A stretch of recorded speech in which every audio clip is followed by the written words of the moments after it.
रमज़ान मेहरबान, रमज़ान मेहरबान, रमज़ान मेहरबान, रमज़ान मेहरबान, रमज़ान मेहरबान,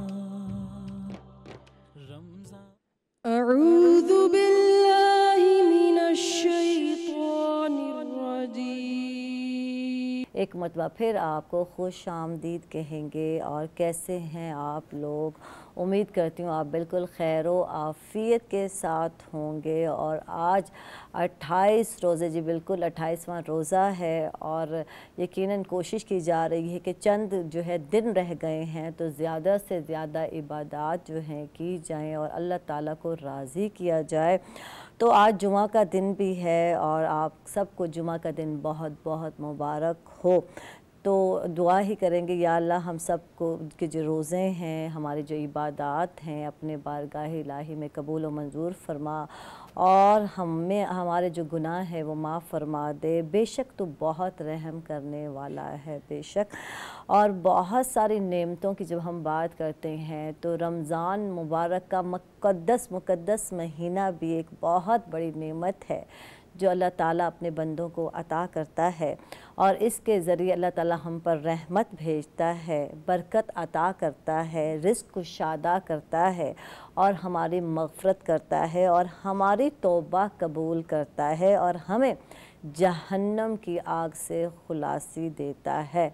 तो शुक्रिया, बल्कि शुक्र अदा करना चाहिए हमें अल्लाह ताला का कि अल्लाह ताला ने हमें उन खुशनसीब लोगों में शामिल किया जिनको जो है जिन्होंने ये रमज़ान मुबारक का महीना पाया और रोज़े रखे, इबादत की। तो अल्लाह ताला का बहुत बहुत शुक्र है।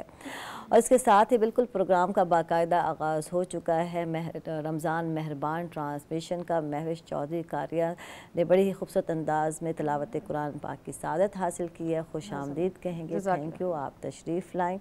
और क्योंकि अब एंड होने वाला है और सब काम हो गए, मैं यही कहूँगी कि सफाइयाँ भी घर की स्टार्ट हो गई हैं। तो अब कुछ अपनी सफाई की बात करते हैं, कुछ जो है स्किन के हवाले से बात करते हैं। खूबसूरत लगना भी बहुत ज़रूरी है, ईद आने वाली है और सारा महीना मेरी जो सहेलियां हैं, जो बहनें हैं, उन्होंने वक्त गुजारा किचन में और बच्चों में, उनकी देखभाल में। तो अब ज़रूरत ये है कि उनकी अपनी भी देखभाल होनी चाहिए, कुछ अपनी खूबसूरती पे भी तवज्जो देनी चाहिए। तो इसलिए हमारे साथ ब्यूटिशियन भी मौजूद हैं, सादिया अरफान।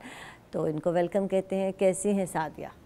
अस्सलाम वालेकुम। वालेकुम सलाम। मैं ठीक। कैसे गुजरे रोज़े? अब तो 28वां रोज़ा है, तो स्टार्ट से लें पूछूंगी तो आपके रोज़े कैसे गुजरे? और ख़वातीन यकीनन इन दिनों में तो घर में ही रहती हैं, इबादत का सिलसिला होता है, घर वालों को सहरी अफ्तारी यही चीज़ें होती हैं, सब मतलब इतनी बिज़ी होती हैं, इतनी मसरूफ़ होती हैं कि अपने ऊपर तो तवज्जो या फोकस होता ही नहीं है। तो क्या कहोगी सादिया, ईद नज़दीक है, क्या करना है ख़वातीन ने? ईद से पहले क्या करना है, फिर ईद के हवाले से जानेंगे किस तरह का मेक ओवर करना है, क्योंकि गर्मियों में ईद आ रही है, तो क्या करना है? सबसे पहले तो रमज़ान शरीफ की बात करें तो रमज़ान शरीफ के रोज़े अल्लाह की रहमत के साथ बहुत ही अच्छे गुजरे हैं। ऑलमोस्ट पूरे पाकिस्तान के बहुत ही अच्छे गुजरे, क्योंकि वेदर बहुत चेंज था। लास्ट वीक से थोड़ी सी गर्मी में की शिद्दत में इजाफा हुआ है। उससे पहले रमज़ान का पता भी नहीं चला है, रोज़े की शिद्दत का एहसास भी नहीं हुआ।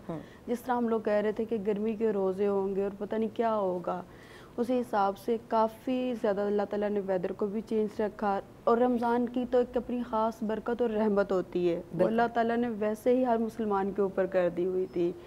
अब जब लास्ट वीक से बहुत ज़्यादा थोड़ी सी गर्मी की शिद्दत में इजाफा हुआ है तो बहुत ज़्यादा स्किन ड्राइनेस की तरफ भी जा रही है, पानी की कमी भी हो रही है।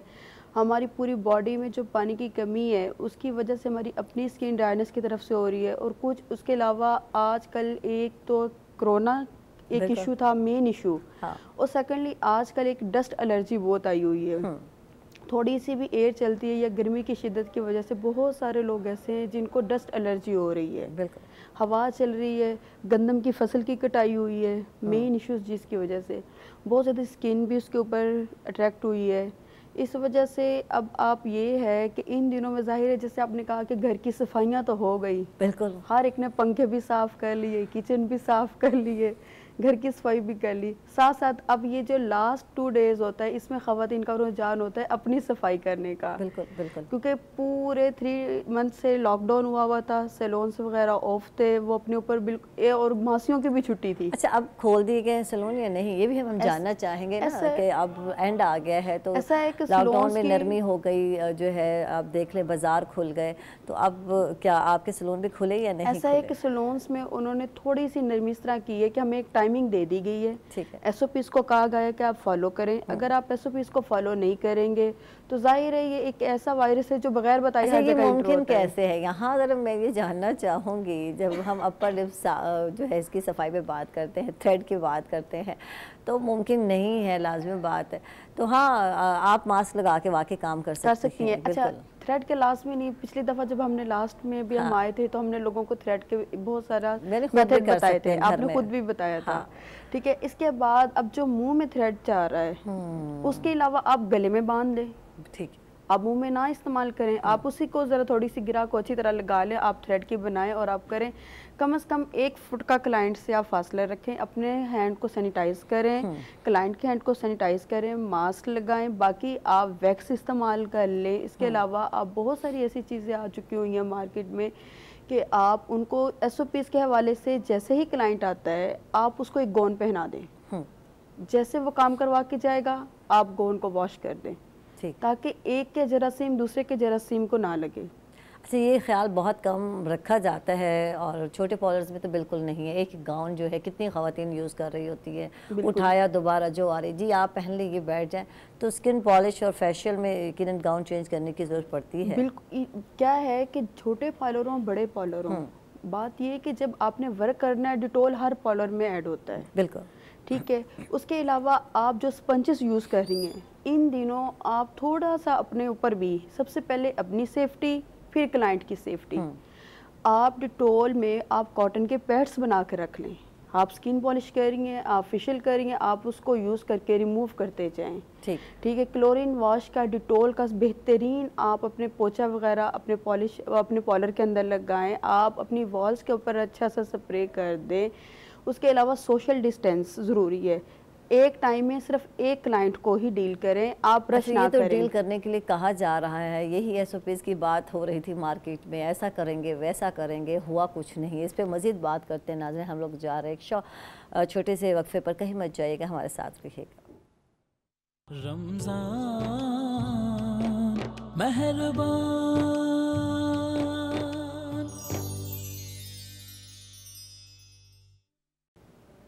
वेलकम बैक नाजरीन, खुश आमदीद कहेंगे आपको रमज़ान मेहरबान ट्रांसमिशन में एक मरतबा फिर।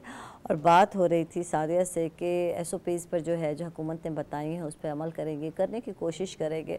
तो बात ये है, देख लो सादिया, जैसे ही मार्केटें खुली हैं, बाज़ार खुले हैं और अब तो एंड के डेज़ भी हैं और कुछ टाइमिंग भी बढ़ा दी गई है लोगों के, भाई मुश्किल है क्योंकि चंद एक घंटे में शॉपिंग नहीं होती, तो रश ज़्यादा हो जाता है, बल्कि रश ज़्यादा हो जाता है। 10 से जो 5 का टाइम है इसमें रश भी बढ़ जाता है। तो क्या हो सकता है कि यहाँ भी कंट्रोल किया जा सके, क्योंकि ख़वातीन का जो रश है वो पार्लर पे देखने में या सैलून में बहुत ज़्यादा होता है। किसी ने मेहंदी लगवानी है, किसी ने थ्रेड कराना है, स्किन पॉलिश है, फेशियल है, हेयर डाई हो रहा होता है, तो ये सारे काम इकट्ठे हो रहे हैं, तो एक क्लाइंट में तो मुश्किल हो जाएगा ना। ऐसा है कि जैसे ही आपने देखे ना, गवर्नमेंट ने हमें थोड़ा सा रिलीफ दिया है, क्योंकि हम लोग खुद ही चाह रहे थे कि गवर्नमेंट हमें थोड़ा सा रिलीफ दें। अब उसने तो हमें रिलीफ दे दी है, अब SOPs तो फॉलो हमने खुद करनी है, हमने अपनी हिफाजत खुद करनी है। अब ये हिफाजत के लिए तो हमारे ऊपर फिर वही है ना कि थोड़ी सी सख्ती की जाए तो फिर ही हम लोग अपनी हिफाजत के लिए आते हैं। इसी तरह जैसे हम मार्केट में जाते हैं, हमें चाहिए कि हम थोड़ा थोड़ा सोशल डिस्टेंस रख के अपने मास्क, अपने ग्लव्स वगैरह पहन के फिर हम लोग जाएँ। और दूसरी बात ये कि जिस तरह आप सैलून्स की बात कर रही हैं, लोगों ने फेशियल्स भी लेने, स्किन पॉलिश भी लेनी है, उसने कलर भी करवाना है। इस तरह सैलून्स में मुख्तलिफ सेक्शंस बने होते हैं। हेयर डिपार्टमेंट लहदा होता है, फेशियल्स डिपार्टमेंट लहदा होता है, थ्रेड डिपार्टमेंट लहदा होता है, वैक्स का डिपार्टमेंट लहदा होता है। उसमें क्या होता है कि उनका एक स्टाफ काम कर रहा होता है। स्टाफ भी एक रूम में सिर्फ 2 या 3 से ज़्यादा लोग एक रूम में ना जाएँ, ठीक है। जब आप फेशियल्स वगैरह कर रही हैं, उससे पहले आप अपने जो स्टाफ आपने रखा है, आप देखें कि आपके स्टाफ ने SOPs को फॉलो किया हुआ है, आपका स्टाफ जो है बिल्कुल सैनिटाइजर से गुजरा हुआ है। उसके बाद क्लाइंट जो आ रहा है वो भी SOPs को फॉलो कर रहा है, आप उसको इजीली आप डील कर सकती हैं।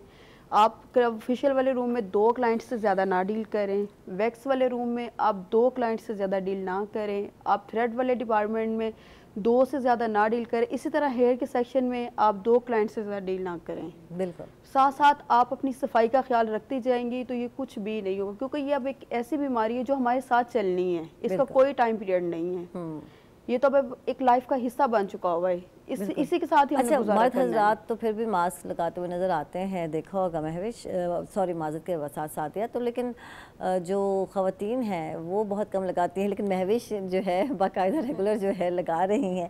अच्छा, महविश से बात करते हैं क्योंकि जुम्मतुल विदा है और आखिरी जो है बिल्कुल जुम्मा है रमज़ान शरीफ का, तो इस हवाले से कुछ बताइए, कुछ रोशनी डालिए। जुम्मे को अगर हम वैसे भी देखें आम रूटीन में तो इसकी बहुत ज़्यादा फजीलत है आम दिनों की निस्बत, और फिर रमज़ान में वैसे ही नेकियां बढ़ जाती हैं। आप साबिकुन अव्वलून में से हों, नेकियों में सबको ले जाने वाले बने, तो मेरे ख़्याल से ये है कि जो जो इसमें मसनून अमाल हैं वो किए जाएं, जिसमें आपकी सुबह तहारत से ये सारा कुछ स्टार्ट होता है, फिर सूरह कहफ पढ़ना, गुस्ल करना, साफ़ कपड़े पहनना, नए कपड़े पहन लें वो भी सही है। उसके अलावा ये कि फिर मस्जिद जाके जुमा अदा करना, खुतबा बाकायदा सुनना, पहले जाना, पहली सफ़ में खड़े होना, फिर इसमें दुआओं के डिफरेंट औकात होते हैं और इसमें अहादीस हमें मिलते हैं जिसमें बताया जाता है कि एक घड़ी ऐसी आती है ज़ोहर से असर के वक्त के दरमियान जिसमें दुआ लाजमी कबूल होती है, वो कबूलियत की घड़ी होती है। तो वैसे भी रमज़ान है और इसमें तो कहा जाता है कि जो बंदा रोज़ा रखता है उसकी दिन की इबादत और रात की इबादत बहुत अफजल है और उसके अलावा उसकी दुआएं ज़रूर कबूल होती हैं, तो दुआओं पे ख़ास फोकस रखें। अच्छा, आखिरी वो भी है ना, आखिरी अशरा भी जा रहा है जो कि जहन्नम की खलासी का अशरा है। और इसमें जब जुमा आता है, जुम्मतुल विदा जैसे कि आया, तो इसकी तो अहमियत मज़ीद बढ़ गई। मैं यही कह रही हूँ कि ये समझ ले डबल एक्शन हो गया, इनको ज़्यादा बेहतर पता होगा।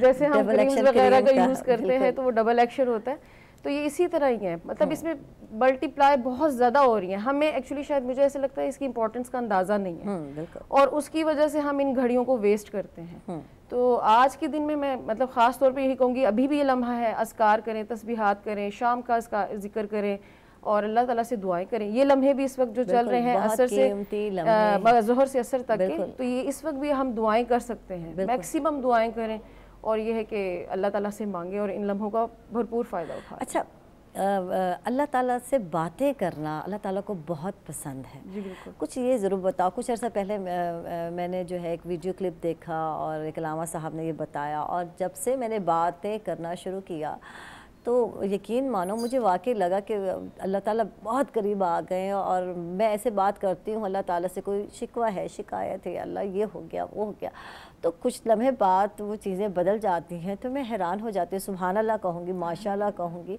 तो अल्लाह ताला से बातें करने के कितने फ़ायदे हैं, कुछ ये तो बताओ यार। देखिए, बातें हम तब करेंगे जब हम समझेंगे कि अल्लाह सुब्हानहू व तआला हैं कौन। हाँ, हमें एक्चुअली अल्लाह की पहचान की ज़रूरत है। बिल्कुल। हम वो मैं डॉक्टर इसरार साहब को सुन रही थी, राहिमहुल्लाह अलैह, अल्लाह ताला उन पे अपनी बरकत नाज़िल फरमाए। वो कह रहे थे कि हम एक्सीडेंटली मुसलमान हैं, बाय बर्थ मुसलमान हैं, हमें ये नहीं पता कि अल्लाह ताला हैं कौन। बिल्कुल। तो जब हम अल्लाह को पहचान लेंगे ना तो फिर हम ऑटोमेटिकली उनसे बातें भी करेंगे। बिल्कुल। और मैं अपने स्टूडेंट्स को हमेशा एक बात कहती हूँ कि ये पूरी दुनिया अल्लाह ने बनाई, सारी मखलूक अल्लाह ने बनाई, तमाम इंसान जो मेरे से पहले थे, जो अब है, जो मेरे बाद आने वाले हैं, वो अल्लाह ने बनाए। लेकिन आप ये देखें, जब हम किसी काम की प्लानिंग करते हैं हम स्पेशली उसके लिए सोचते हैं। बिल्कुल। कि अच्छा हमने ये काम करना है, जैसे हम यहाँ की बात कर ले तो आप लोगों ने इसकी पूरी प्लानिंग की होगी, ये सेगमेंट तो अल्लाह ने जब मुझे बनाया होगा तो अल्लाह ने मेरी प्लानिंग की है। इसका मतलब है अल्लाह ने स्पेशली मेरे लिए वक्त निकाला है। इसका मतलब है मेरा जो तकदीर का मामला है, मेरा जो चेहरा है, मेरे अंदर एबिलिटीज हैं, मेरी अच्छी आदतें बुरी आदतें, वो सब अल्लाह ताला ने, अल्लाह सुब्हानहू व तआला ने वो प्लान की है। तो इट्स मीन कि I am special and important for Allah सुब्हानहू व तआला। तो मुझे बीच में किसी तीसरे को नहीं लाना, बिल्कुल। मुझे डायरेक्ट अल्लाह ही से अपना कनेक्शन डेवलप करना है। अच्छा, और दुआ तो हम मांगते हैं जब नमाज पढ़ लेते हैं, तो हर दुआ यकीनन मांगना सुन्नत भी है और हम लोग मांगते हैं, लेकिन रूटीन वाइज भी सीख लें अगर हम बातें करना अल्लाह ताला से, तो फिर देखें क्या असरात नज़र आते हैं। थोड़ा ये एक्सपीरियंस ज़रूर मैं चाहूँगी अपने नाज़रीन के साथ शेयर करना, तो ये ज़रूर करके देखें। जहाँ है, जिस जगह बैठे हैं, अल्लाह ताला से बातें करना शुरू कर दें। थोड़ा लगेंगे, वो कहते हैं ना गाले हो गए हैं, सराइकी में एक लफ्ज़ है ना, गाला थी गए, तो कोई बात नहीं है, कोई जो समझता है, लेकिन आप अल्लाह से बातें करें। जब आपको वक्त मिलता है, टाइम मिलता है, तो अल्लाह से बातें करें। अपनी जो रवादारी, वो कहते हैं ना, सॉरी माज़रत का, कहानी जो है, स्टोरी जो है, जो गुजरी है आपके साथ, तो वो अल्लाह से बयान करें, अल्लाह को बताएं, देखें फिर कैसे चेंज यहाँ आता पे है। एक छोटी सी चीज़ और भी, हम समझते हैं दुआ सिर्फ जाए नमाज के ऊपर ही मांगी जा सकती है। हाँ, ऐसा नहीं है। अल्लाह ताला हमारे इतने करीब है, हबलुल वरीद का लफ्ज़ आता है, यानी हमारी शाह रग से भी ज़्यादा करीब, शाह रग से ज़्यादा करीब, मतलब सिर्फ अल्लाह ही की ज़ात। बेशक। तो हम इसको फील करें, फील करके जब हम अल्लाह से बातें करना शुरू करेंगे ना, और सिर्फ दुख नहीं प्लीज़, हाँ, सिर्फ शिकवे शिकायत नहीं, खुशी मैं ये कहती हूँ कि जब हमें खुशी मिलती है ना, और जो उसमें आपके आंसू निकलते हैं कि अल्लाह आपने मेरे लिए ये कर दिया, हाँ, मैं इस काबिल ही नहीं थी और आपने मुझे कहाँ से। देखिए, रब का लफ्ज़ अल्लाह के लिए इस्तेमाल होता है और उसका मतलब है ज़र्रे से कमाल तक पहुँचाना। और फिर कुरान में ही आता है कि तुम एक नुतफ़ा थे, और देखो अब ये मैं कमाल आपके सामने हूँ, आप आपकी ज़ात कमाल आपके सामने, ये सादिया देखें कमाल है। तो हम सब अपने अपने आप के ऊपर गौर फिक्र कर लेना, तो हमें अल्लाह की पहचान होना शुरू हो। ठीक है सादिया, आपसे बात करते हैं। और बात हो गई फेशियल और स्किन पॉलिश कब कराना है। आज 28वां रोज़ा है, आज कराना है, फिर 29 और हो सकता है अगले दिन ईद भी हो सकती है, तो टाइम नहीं होता। 29 तक हम बात ख़त्म कर देते हैं, 30 का रोज़ा हो या ना हो वो अलग बात है। तो ये 2 दिन हैं हमारे पास, तो क्या करना है, क्योंकि अब भी किचन में जाना है, तो कहते हैं किचन में जो है थोड़ा अवॉइड करना चाहिए जब आप फेशियल कराते हैं, आग के करीब नहीं जाना चाहिए। तो ये वाकई है या नहीं है? नहीं, ये बात बिल्कुल ट्रू है कि जैसे ही आप कोई भी स्किन का ट्रीटमेंट करवा कर आते हैं, तो आपको हीट से बचना चाहिए। ठीक है, चाहे वो किचन की हीट है, चाहे वो यूवी वेव्स हैं, ठीक है, आपको उससे बचना चाहिए। इसलिए जब भी, हाँ, इन केस हमारे यहाँ ये है कि अब ज़ाहिर है औरतें, ख़वातीन हैं, उन्होंने तो किचन का काम लाजमी करना है। वो फेशियल करवा के जाके दोपहर की खाना बनाना है, अफ्तारी बनानी है, या कुछ भी करना है, उनके लिए तो ये पॉसिबल नहीं है।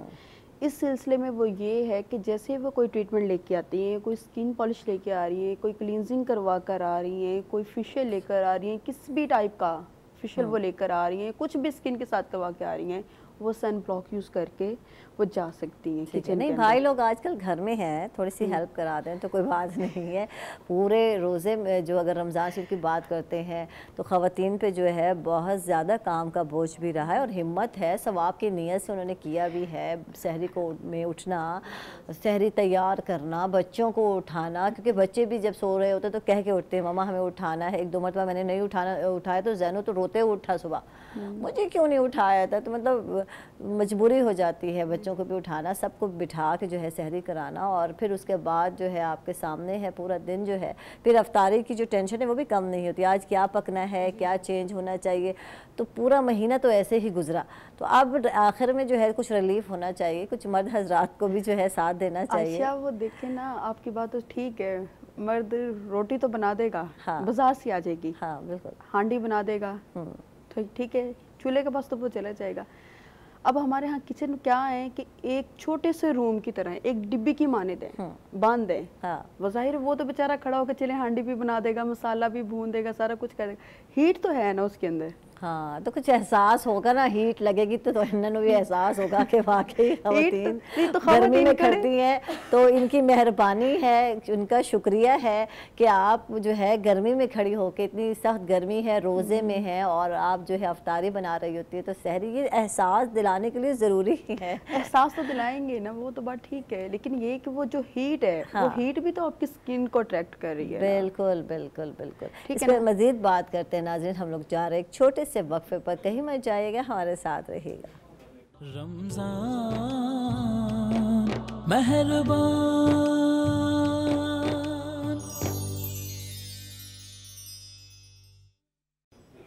वेलकम बैक नाजरीन, खुश आमदीद कहेंगे आपको रमज़ान मेहरबान ट्रांसमिशन में एक मरतबा फिर। और जी बात हो रही थी सादिया से, और यही बात हो रही थी कि जब आप स्किन पॉलिश कराते हैं या फेशियल कराते हैं तो फिर थोड़ा अवॉइड करना चाहिए, चूल्हे के करीब या गर्म चीज़ जो भी है थोड़ा सा अवॉइड करना ज़रूरी है। तो इससे स्किन बर्न हो सकती है या क्या इसके इफेक्ट क्या है, साइड इफ़ेक्ट क्या है? इसका साइड इफ़ेक्ट ये है कि सबसे पहले जब आजकल जो हमारे फेशियल्स हो रहे हैं या कुछ भी हो रहा है, कोई भी एप्लीकेशन हम करवा रहे हैं, हमारे अंदर पानी की कमी बहुत ज़्यादा है। ठीक है, आप कोई भी ट्रीटमेंट ले रही हैं उसके बाद आप ड्राइनेस की तरफ जा रही हैं, आप वो कुछ भी आप एप्लीकेशन करवा लें, क्लाइंट्स कहता है कि मेरी स्किन ड्राई हो रही है। वो ड्राई क्यों हो रही है?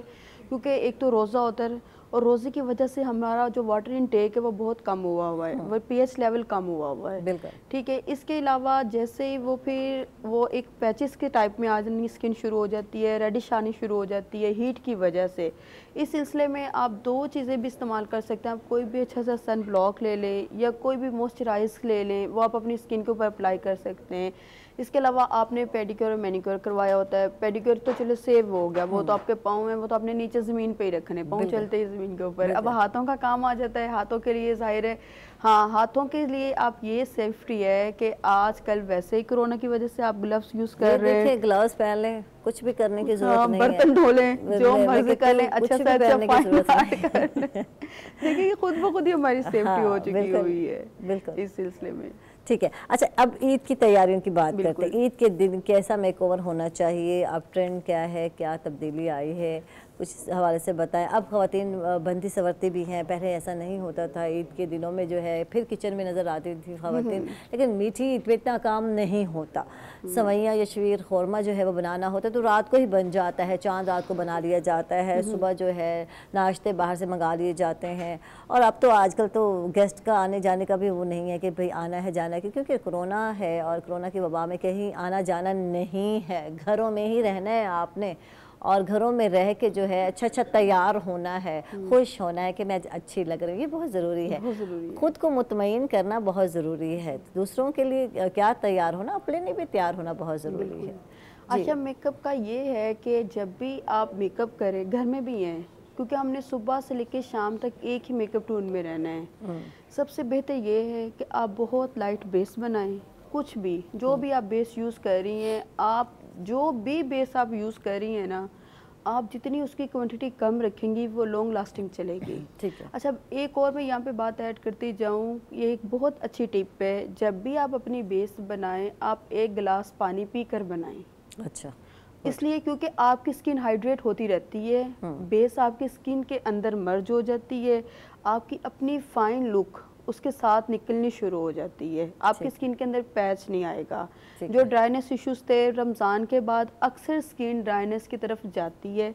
आप 1-2 गिलास पानी पीने के बाद जब भी आप अपनी बेस बनाएंगी वो लॉन्ग लास्टिंग चलेगी। कोई प्राइमर की भी आपको यूज़ करने की ज़रूरत नहीं पड़ेगी। मैंने उस दिन भी बताया था कि हम लोग हैं एशियन, हमें प्राइमर की वैसे भी ज़रूरत नहीं है, हमारी स्किन के अंदर ही इतना प्राइमर होता है कि वो ऑलमोस्ट निकलता रहता है। ठीक है, बहुत सारी स्किन ऐसी हैं जिसके अंदर सीबम्स की मिकदार जो होती है वो ज़्यादा होती है, ऑयली स्किन जिनको हम कहते हैं।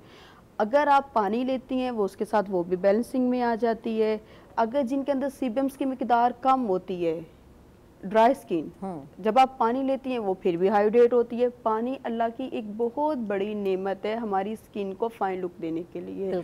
ठीक है, उसके बाद आप कोई भी लाइट सा कॉम्पैक्ट जिस कंपनी का भी आपके पास है, नहीं भी है, आप बेस को जब अच्छा बना लेंगी तो आप उसके बाद हल्का सा ब्लॉशम ऐड कर लें, जो भी है ग्लोज आप इस्तेमाल कर लें, अच्छा सा कोई काजल लगा लें, लाइनर लगा लें, आईब्रोज की जो शेप्स है उसको ज़रा फाइन लुक दे दें तो आप बहुत खूबसूरत होंगी। साथ साथ आपने ज़ाहिर है जितनी आप शॉपिंग कर रही हैं, बाजार में जो रश आप देख रही हैं, आपने तो चूड़ियाँ भी ली होंगी, सूट भी ब्रांड के लिए होंगे, ज्वेलरी ली होंगी, तो साथ साथ आपने ज़ाहिर वो भी तो ऐड कर। अच्छा, मैंने अवॉइड किया हुआ, मैं सही बता रही हूँ, रोज़ा है और रोज़े में बैठी हूँ तो पहले दिन जब लॉकडाउन खुला था, आज से 2 हफ्ते पहले की बात है, और क्योंकि ऑनलाइन जो है 1-2 जोड़े जो मुझे मंगाने थे, गर्मियों की भी स्टार्ट हो चुकी है, गर्मियों के भी मंगाने थे, तो 2-3 जो जोड़े मंगाए मैंने, तो मैंने मेरे स्टार्ट पे मंगा लिया ऑनलाइन। अच्छा, अब मसला आता है पीको कराने का दुपट्टों को, और कुछ भी नहीं होता। जो हम जैसी ख़वातीन जो घरेलू खातून होती है ना, उसको ज़रूर कराना होता है मुझ जैसी। तो उसके अलावा मैं नहीं निकली और मैं गई, और स्टार्ट था और मैं गई तो वही बात है, SOPs का ख्याल नहीं रखा जा रहा था, दुकानदार मास्क लगाए बगैर खड़े थे और मैंने ही जाकर उनको कहा, मैंने कहा आपको नहीं पता, हम लोग तो लगा रहे हैं, आप लोग क्यों नहीं लगा रहे हैं, तो आप इस चीज़ का ख्याल रखें। लेकिन बढ़ते बढ़ते अब जब मैं सुनती हूँ तो इतना रश है कि वहाँ जो है कहते हैं ना एक मजमा है, एक हजूम है, तो भूल गए हम सब लोग कि कोरोना वबा भी है, कोविड-19 भी हमारे इर्द गिर्द घूम रहा है और ये जो है इससे बचना भी बहुत ज़रूरी है। अब आप देखें कि यहाँ तक आने के लिए भी हमें एक बहुत बड़े हजूम से गुजर करना पड़ा है। गाड़ियाँ इस कदर खड़ी हैं कि आप पैदल भी रिंग रिंग के चल रहे हैं। ठीक है, आप ये है कि ठीक है आपने शॉपिंग करनी है, जैसे अब आपने कहा कि मैंने ऑनलाइन शॉपिंग की है, आप ऑनलाइन भी कर सकती हैं। ठीक है, आप ब्रांड्स के ऊपर भी आप जा रहे हैं तो थोड़ा सा काइंडली आप अपनी सेहत का ख्याल रखते हुए अपने घर वालों का ज़रूर ख्याल रखें, क्योंकि घर का एक बंदा भी अगर इससे मुतासिर होता है तो पूरी फैमिली इससे मुतासिर हो रही है।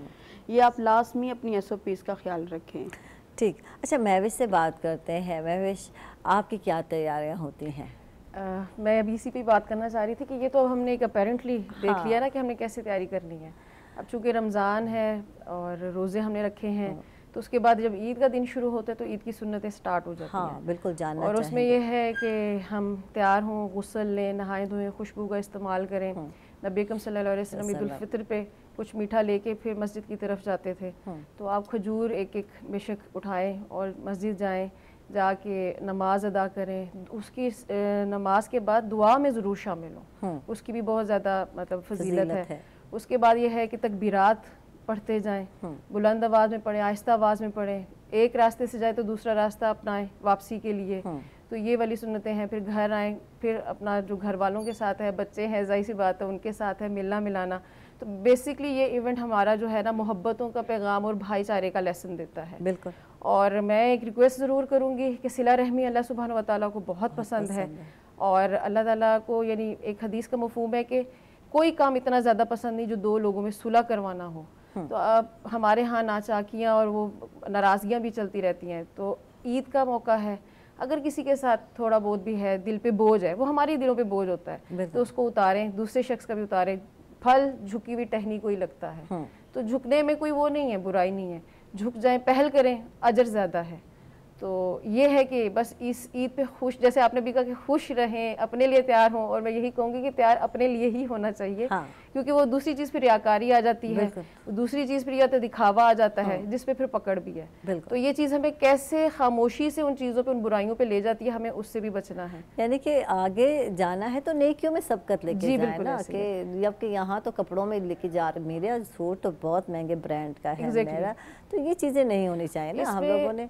जी जी, थोड़ी सी एक चीज़ मैं आपको ये बताऊंगी कि देखिए हम बिल्कुल, हमें ख्याल भी नहीं रहता, हम अपने अंदर इतना मगन हो जाते हैं, हमारे आसपास में इवन कि हमारे बहन भाइयों में कुछ लोग ऐसे होते हैं जो वो चीज़ अफोर्ड ही नहीं कर रहे होते, बिल्कुल, और हसरत उनके चेहरों पे नजर आ रही होती है। तो हमें इन चीज़ों से भी अवॉइड करना है, हमें इन चीज़ों को भी देखना है कि कहीं उनके दिल आज़ारी ना हो। ये मतलब छोटी छोटी चीज़ें अगर हम इनसे कंसर्न हो जाए ना, तो यकीन माने ज़िंदगी बहुत आसान हो जाएगी। अच्छा, इसको एहसास भी कहते हैं कि एहसास हो जाए कि हमारे इस बात से दूसरे के दिल को क्या तकलीफ हो सकती है। तो बात तो ये है ना। और एक इम्पॉर्टेंट चीज़ ये है कि ईद पे अक्सर हम समझते हैं कि अच्छा जी रमज़ान तो अब गया, तो नमाजों की आज छुट्टी है। बिल्कुल। तो नमाज तो जंग की हालत में भी अदा की गई है, और वो तरीक़ाकार बाकायदा हमें कुरान में मिलता है, तो ये इसकी इम्पोर्टेंस हमें वहीं से पता चलती है। तो प्लीज़ अपनी नमाज़ों का ख़ास ख्याल रखें। जो रमज़ान ने हमें एक ट्रेनिंग दी है, उस ट्रेनिंग को नहीं हमने भूलना। और अब अल्लाह ताला हमें ज़िंदगी दें, इंशाअल्लाह अगला रमज़ान भी अगर हम पाते हैं तो हमें तब तक के लिए पूरा अपना इसका ख्याल रखना है कि रमज़ान जब अगला आएगा तो हम इस ट्रेनिंग से हटे हुए ना हो, बल्कि कुछ और मज़ीद आगे बढ़ने के स्टेप्स पे हो। बिल्कुल। सादे, आपसे बात करते हैं, और ईद के मौके पर बच्चियां बहुत शौकीन होती हैं मेक ओवर के हवाले से, और आजकल की तो बच्चे बहुत डार्क मेक ओवर ले रही हैं, तो क्या कहेंगी कि वो मासूमियत ख़त्म हो जाती है? मैं अक्सर कहती हूँ कि बच्चियों को जो है लाइट जो है मेक ओवर लेना चाहिए, क्या कहोगी आप? बात ये है कि जो मेक ओवर होता है ना, वो इंसान के अंदर से होता है। बच्चियाँ ना कॉम्प्लेक्स का शिकार हो चुकी हुई हैं। बिल्कुल। बच्चियाँ कह रही हैं कि बस जो हम देख, अच्छा हमारे यहाँ ना बहुत ज़्यादा, अब मेरे पास भी मोस्टली क्लाइंट्स आते हैं कलर्स के हवाले से। जब वो बाल डाई करवाते हैं ना, वो पिक्चर जो होती है वो इंस्टाग्राम की जो होती हैं वो यूरोपियंस की होती हैं, जिनके है, कलर वो ऑलरेडी इतने फेयर होते हैं। फेयर्स होते हैं। हाँ। और थोड़ा सा कैमरे का कमाल भी होता है, ठीक है। वो आके वो ये नहीं देखते हैं वी आर एशियंस, हाँ, हम एशियन हैं, हमारी स्किन टोन क्या है, हमारा कल्चर क्या है, हमने किस कल्चर के हिसाब से चलना है। और सबसे मेन चीज़, क्योंकि हमारा जो हेयर्स का कलर होता है, आज मैं आपको बताऊं, जो भी सैलून पे वर्क करे वो हमारी आई बॉल्स के ऊपर डिपेंड होता है, क्योंकि इसका रिफ्लेक्शन हमारे हेयर्स के ऊपर आ रहा होता है। ठीक। इसी तरह हमारी स्किन टोन का होता है। हमें हमेशा कलर, बच्चियां जो हैं वो कलर के हिसाब से भी वो यही हैं, येलोश की तरफ ज़्यादा जा रही हैं, ऑरेंज की तरफ जा रही हैं, वो ये नहीं देख रही हर कि तरह का तो रेड यूज़ किया जा रहा है, हर कलर का, पर्पल, मैं तो हैरान हो गई। Violet। हाँ, वॉलेट जिसे कहते हैं, आप Violet की ज़्यादा shade बेहतर में। जानती हैं कौन कौन सा कलर है। और मैं पूछ रही थी उस दिन मैसेज करके साथी से, साथी ये बताओ ये कलर कौन सा है। अच्छा वो क्या है, वो था प्लम्प कलर। प्लम कलर था, प्लम्प कलर था। अजीबो गरीब कलर आ गए। अच्छा वो जिस पे मैंने, जो आपने मुझसे मैसेजेस पे पूछा था, उस बंदे की पर्सनैलिटी पे सूट किया था। क्योंकि कलर, सबसे पहले हमने स्किन टोन को ही देखना होता है। उसके बाद मेक ओवर में बच्चियां जो बाल कलर करवाती हैं, सबसे पहले मेन चीज़ उनकी यही होती है, कटिंग और हेयर्स का वर्क होता है। हेयर्स में वो जब वो अपनी स्टिक्स करवा रही हैं या ओम्ब्रे करवा रही हैं, क्योंकि आजकल तो स्टिक्स का फैशन नहीं रहा है, फैशन बिल्कुल आउट हो गया है स्टिक्स का।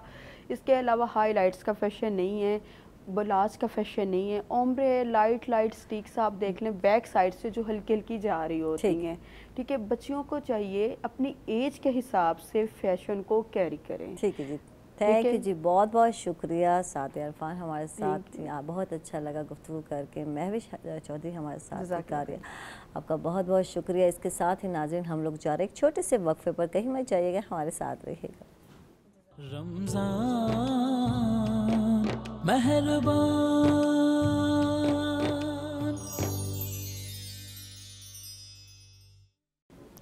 वेलकम बैक नाजरीन, खुश आमदीद कहेंगे आपको रमज़ान मेहरबान ट्रांसमिशन में एक मतलब फिर। और जैसे कि आपको पता है कि हेल्थ सेगमेंट स्टार्ट होने जा रहा है। हमारे साथ हैं प्रोफेसर डॉक्टर नवीद अख्तर साहब हैं, जो कि सरबराह हैं शोबा सर्जरी के निश्तर मेडिकल यूनिवर्सिटी हॉस्पिटल में। इनको खुश आमदीद कहते हैं, वेलकम कहते हैं। कैसे हैं डॉक्टर साहब? जी हमारे साथ जी बिल्कुल बहुत अच्छा पढ़ने वाले जी बिल्कुल कलाम है, नात खां हैं, फ़हीम ख़ान साहब हैं, इनको भी खुश आमदीद कहेंगे। कैसे हैं आप फ़हीम? अल्लाह का शुक्र है। अच्छा डॉक्टर साहब आपसे ही आगाज़ करते हैं। और आज जो हमारा मौजू है मैं नाज़रीन को बता दूँ तो आज हम ब्रेस्ट कैंसर के हवाले से जो है आगाही के हवाले से बात करेंगे। और छाती का सरतान क्यों होता है, इसकी वजूहात क्या हैं, अलामात क्या हैं, तशख़ीस किस तरह होती है, और इसके इलाज के हवाले से डॉक्टर साहब से बात करेंगे। जी डॉक्टर साहब आगाज़ बिल्कुल करेंगे और बताएंगे कि ख़वातीन में इसके इम्कानात जो हैं, चांसेस ज़्यादा होते हैं, कुछ इस हवाले से बताइए। हाँ जी, बिस्मिल्लाहिर्रहमानिर्रहीम। तो मेनली तो ये ब्रेस्ट कैंसर है ही फीमेल्स में, 99% फीमेल्स में है, ओनली 1% जो है वो मेल्स में है। तो अब उसमें ये देखना ये है क्योंकि ब्रेस्ट एनलार्ज है या ब्रेस्ट में मेन कंपोनेंट है फीमेल्स का, तो उसमें ही ज़्यादा चांसेस हैं। तो उसको हवाले से फिर हम उसको आगे करते हैं कि क्या क्या काजेज़ क्या हो सकती हैं, वजूहात क्या हैं, किन वजह से हो सकता है, तो थोड़ा सा उस पर डिस्कस कर लेते हैं। जो आजकल लेटेस्ट रिसर्च आ रही है उसमें सबसे इम्पॉर्टेंट चीज़ वो ये है कि ये जेनेटिक्स जो आपकी जीन्स ट्रांसफ़र होती हैं उसमें most of the top of the most वो है कि ये फैमिलीज़ में रन करता है, जेनेटिक्स की वजह से होता है, तो ये सबसे ऊपर है। तो आपकी फैमिली में कोई चीज़ रन कर रही है, कोई बीमारी रन कर रही है, जैसे थैलेसीमिया है, बहुत सारी बीमारियाँ हैं, तो जो आपकी फैमिलीज़ में रन करती है तो ये एक फैमिलियल डिजीज़ होती जा रही है। ठीक। उसके बाद नंबर 2 पे आते हैं फिर एनवायरमेंटल फैक्टर्स के जो आपकी चीज़ को जीन्स को मॉडिफाई करते हैं, तो उसमें काफ़ी सारी चीज़ें आ जाती हैं। उसमें जो सबसे अच्छा है जो लोग जो माएँ अपने बच्चों को ब्रेस्ट यानी कि दूध पिलाती हैं अपना, उनमें ये चांस कम है। ठीक है, जो फीड कराती हैं बच्चों को अपना फीडिंग कराती हैं तो उनमें चांसेस कम है या ना होने के बराबर, क्योंकि आज की मॉडर्न माँ जो है उसके पास टाइम नहीं है तो वो डब्बे के दूध से ही आती है। इसलिए 2 साल तक जो दूध पिलाती हैं उनमें बहुत बहुत कम चांसेस हैं। और यही बात कुरान शरीफ में भी कही गई है कि अपने बच्चों को 2 साल तक आप जो हैं वो दूध पिलाएं, तो उससे ये चांसेस बहुत कम हो जाते हैं। बाकी चीज़ें हैं कुछ फैटी फूड्स जो हम ज़्यादा करना शुरू हो गए हैं, बाज़ार से चीज़ें आ रही हैं, पिज़्ज़ा है, बर्गर है, इस तरह के पास्तेज हैं, और जिसमें चीज़ ही चीज़ और फैट ही फैट है, उसकी वजह से जो है ना ये एक रिस्क फैक्टर है। ठीक। इसी रिस्क फैक्टर को जब आप दूसरी तरह करते हैं, जो मोटापा उसमें भी ज़्यादा हो जाता है, जो मोटी खवातीन में उसमें ज़्यादा चांसेस हैं, चांसेस की बात हो रही है कि ज़्यादा चांसेस हो जाते हैं। इसी तरह जो वेस्टर्न में अल्कोहल यानी कि शराब प्लस स्मोकिंग, ये चीज़ें भी इस रिस्क फैक्टर्स को इंक्रीज़ करती हैं। तो इसको कम कैसे करना है, मतलब आप दूध, माँ जो है अपने बच्चे को दूध पिलाए, पानी ज़्यादा खाए पिए, सब्जियां ज़्यादा खाए, गोश्त कम खाए और थोड़ा बहुत एक्सरसाइज करे, तो उससे वो जो एनवायरमेंटल फैक्टर्स हैं वो चेंज हो सकते हैं। जो जेनेटिक फैक्टर्स हैं वो चेंज नहीं हो सकते, उसको फिर हम आगे तशखीस करते हैं, आगे चलेंगे, बताएंगे कि उसको कैसे बचाएंगे, उसका भी तरीका है। अच्छा, इसकी वजूहात तो बहुत सारी हैं, जैसे आपने बहुत सारे फैक्टर बताए हैं, हो सकता है जेनेटिक भी हो सकता है ये मसला। अच्छा, ओवरऑल अगर बात करते हैं पूरी दुनिया में, तो केसेस क्या पाकिस्तान में ज़्यादा है डॉक्टर साहब या दूसरे मुल्कों में ज़्यादा है? वेस्टर्न कंट्रीज़ में ज़्यादा हैं, हमारे कम हैं, लेकिन हमारे पास जो पेशेंट आते हैं वो सोशल या कल्चरल प्रॉब्लम की वजह से लेट आते हैं। जो वेस्टर्न और अमेरिकन कंट्रीज़ का डेटा है सारा, वो अर्ली ब्रेस्ट कैंसर का है। ठीक है। हमारे पास जो डेटा है सारा वो लेट ब्रेस्ट कैंसर का है। ठीक है, क्योंकि लोग जो है सबसे पहले जब गिल्टी हुई तो वो डॉक्टर के पास नहीं आते। ठीक है। वो किसी हकीम के पास, किसी होम्योपैथिक के पास, किसी दाई के पास। अच्छा, वो बहुत मुश्किल से घर से निकलते हैं, ये भी है ना, कैसे दिखाएं, कैसे बताएं, ये सोशल डायलेमा है। हाँ, तो उसकी वजह से हमारे के पास जो पेशेंट आते हैं ना वो लेट आते हैं, एडवांस स्टेज में आते हैं। अर्ली आ जाएँ तो ज़्यादा अच्छे रिजल्ट हैं। बिल्कुल। तो वो हमारा प्रॉब्लम ये है, उनकी हमारी जो स्टडीज़ हैं उसमें मेन डिफरेंस यही आता है कि हमारे पास जो पेशेंट आते हैं वो लेट आते हैं, डिले आते हैं, एडवांस स्टेज में आते हैं, तो इसलिए उनकी फिर ट्रीटमेंट भी ज़रा डिफ़िकल्ट होती है और मुश्किल, और रिज़ल्ट अच्छे नहीं होते हैं। तो इसलिए ये है कि एक प्रोग्राम शुरू किया है, स्क्रीनिंग प्रोग्राम। स्क्रीनिंग प्रोग्राम में ये है कि सब मतलब हमने शुरू किया था कि कॉलेजेस में, यूनिवर्सिटीज़ में जाके तो सब लड़कियों को बताया जाए कि वो अपने ब्रेस्ट का एग्जामिनेशन खुद करें। ठीक है, जब नहाते हुए तो खुद ही पैल्पेट करके देख लें, उनको कोई गिल्टी तो नहीं महसूस हो रही, और अगर महसूस हो रही है तो फ़ौरन वो जो है ना वो सर्जन के पास आके उसको चेक कराएं। ठीक है। यूजुअली जो साइज में फ़र्क है या साइज में फ़र्क है, जो भी है, कोई दाना तो नहीं हो रहा, ये चीज़ें भी तो है डॉक्टर साहब। ये चीज़ें भी वो आके चेक करवाएं, परेशान ना हो, दिखाएं। और दूसरा ये है कि आप अगर काफ़ी ज़्यादा मतलब हॉस्पिटल में भी और उसमें क्लिनिकल प्रैक्टिस में भी लेडीज़ सर्जन काफ़ी आ गई हैं, तो उससे परेशान ना हो।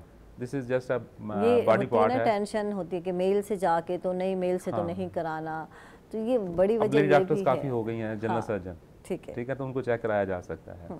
ठीक है। दूसरा ये है कि यहाँ मीनार का इदारा है हमारा निश्तर में हमारे अपने OPDs हैं, हमारे पास लेडी सर्जन्स हैं, तो उनको आके पहली बात है चेक कराएं।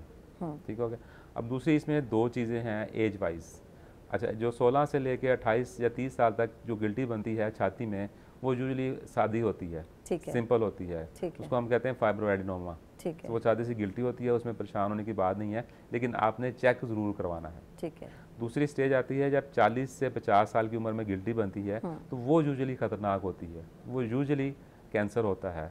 उसको फ़ौरन आके चेक कराना चाहिए ताकि अर्ली स्टेज में डिटेक्ट हो जाए और उसके बाद जो है ना उसका इलाज अच्छे तरीके से हो सके। ठीक है, इस पर मज़ीद बात करते हैं डॉक्टर साहब। हमारे साथ बिल्कुल नात ख्वाह भी हैं, फ़हीम खान साहब हैं, इनको रिक्वेस्ट करेंगे कलाम की। जी सुभान अल्लाह, बहुत खूब।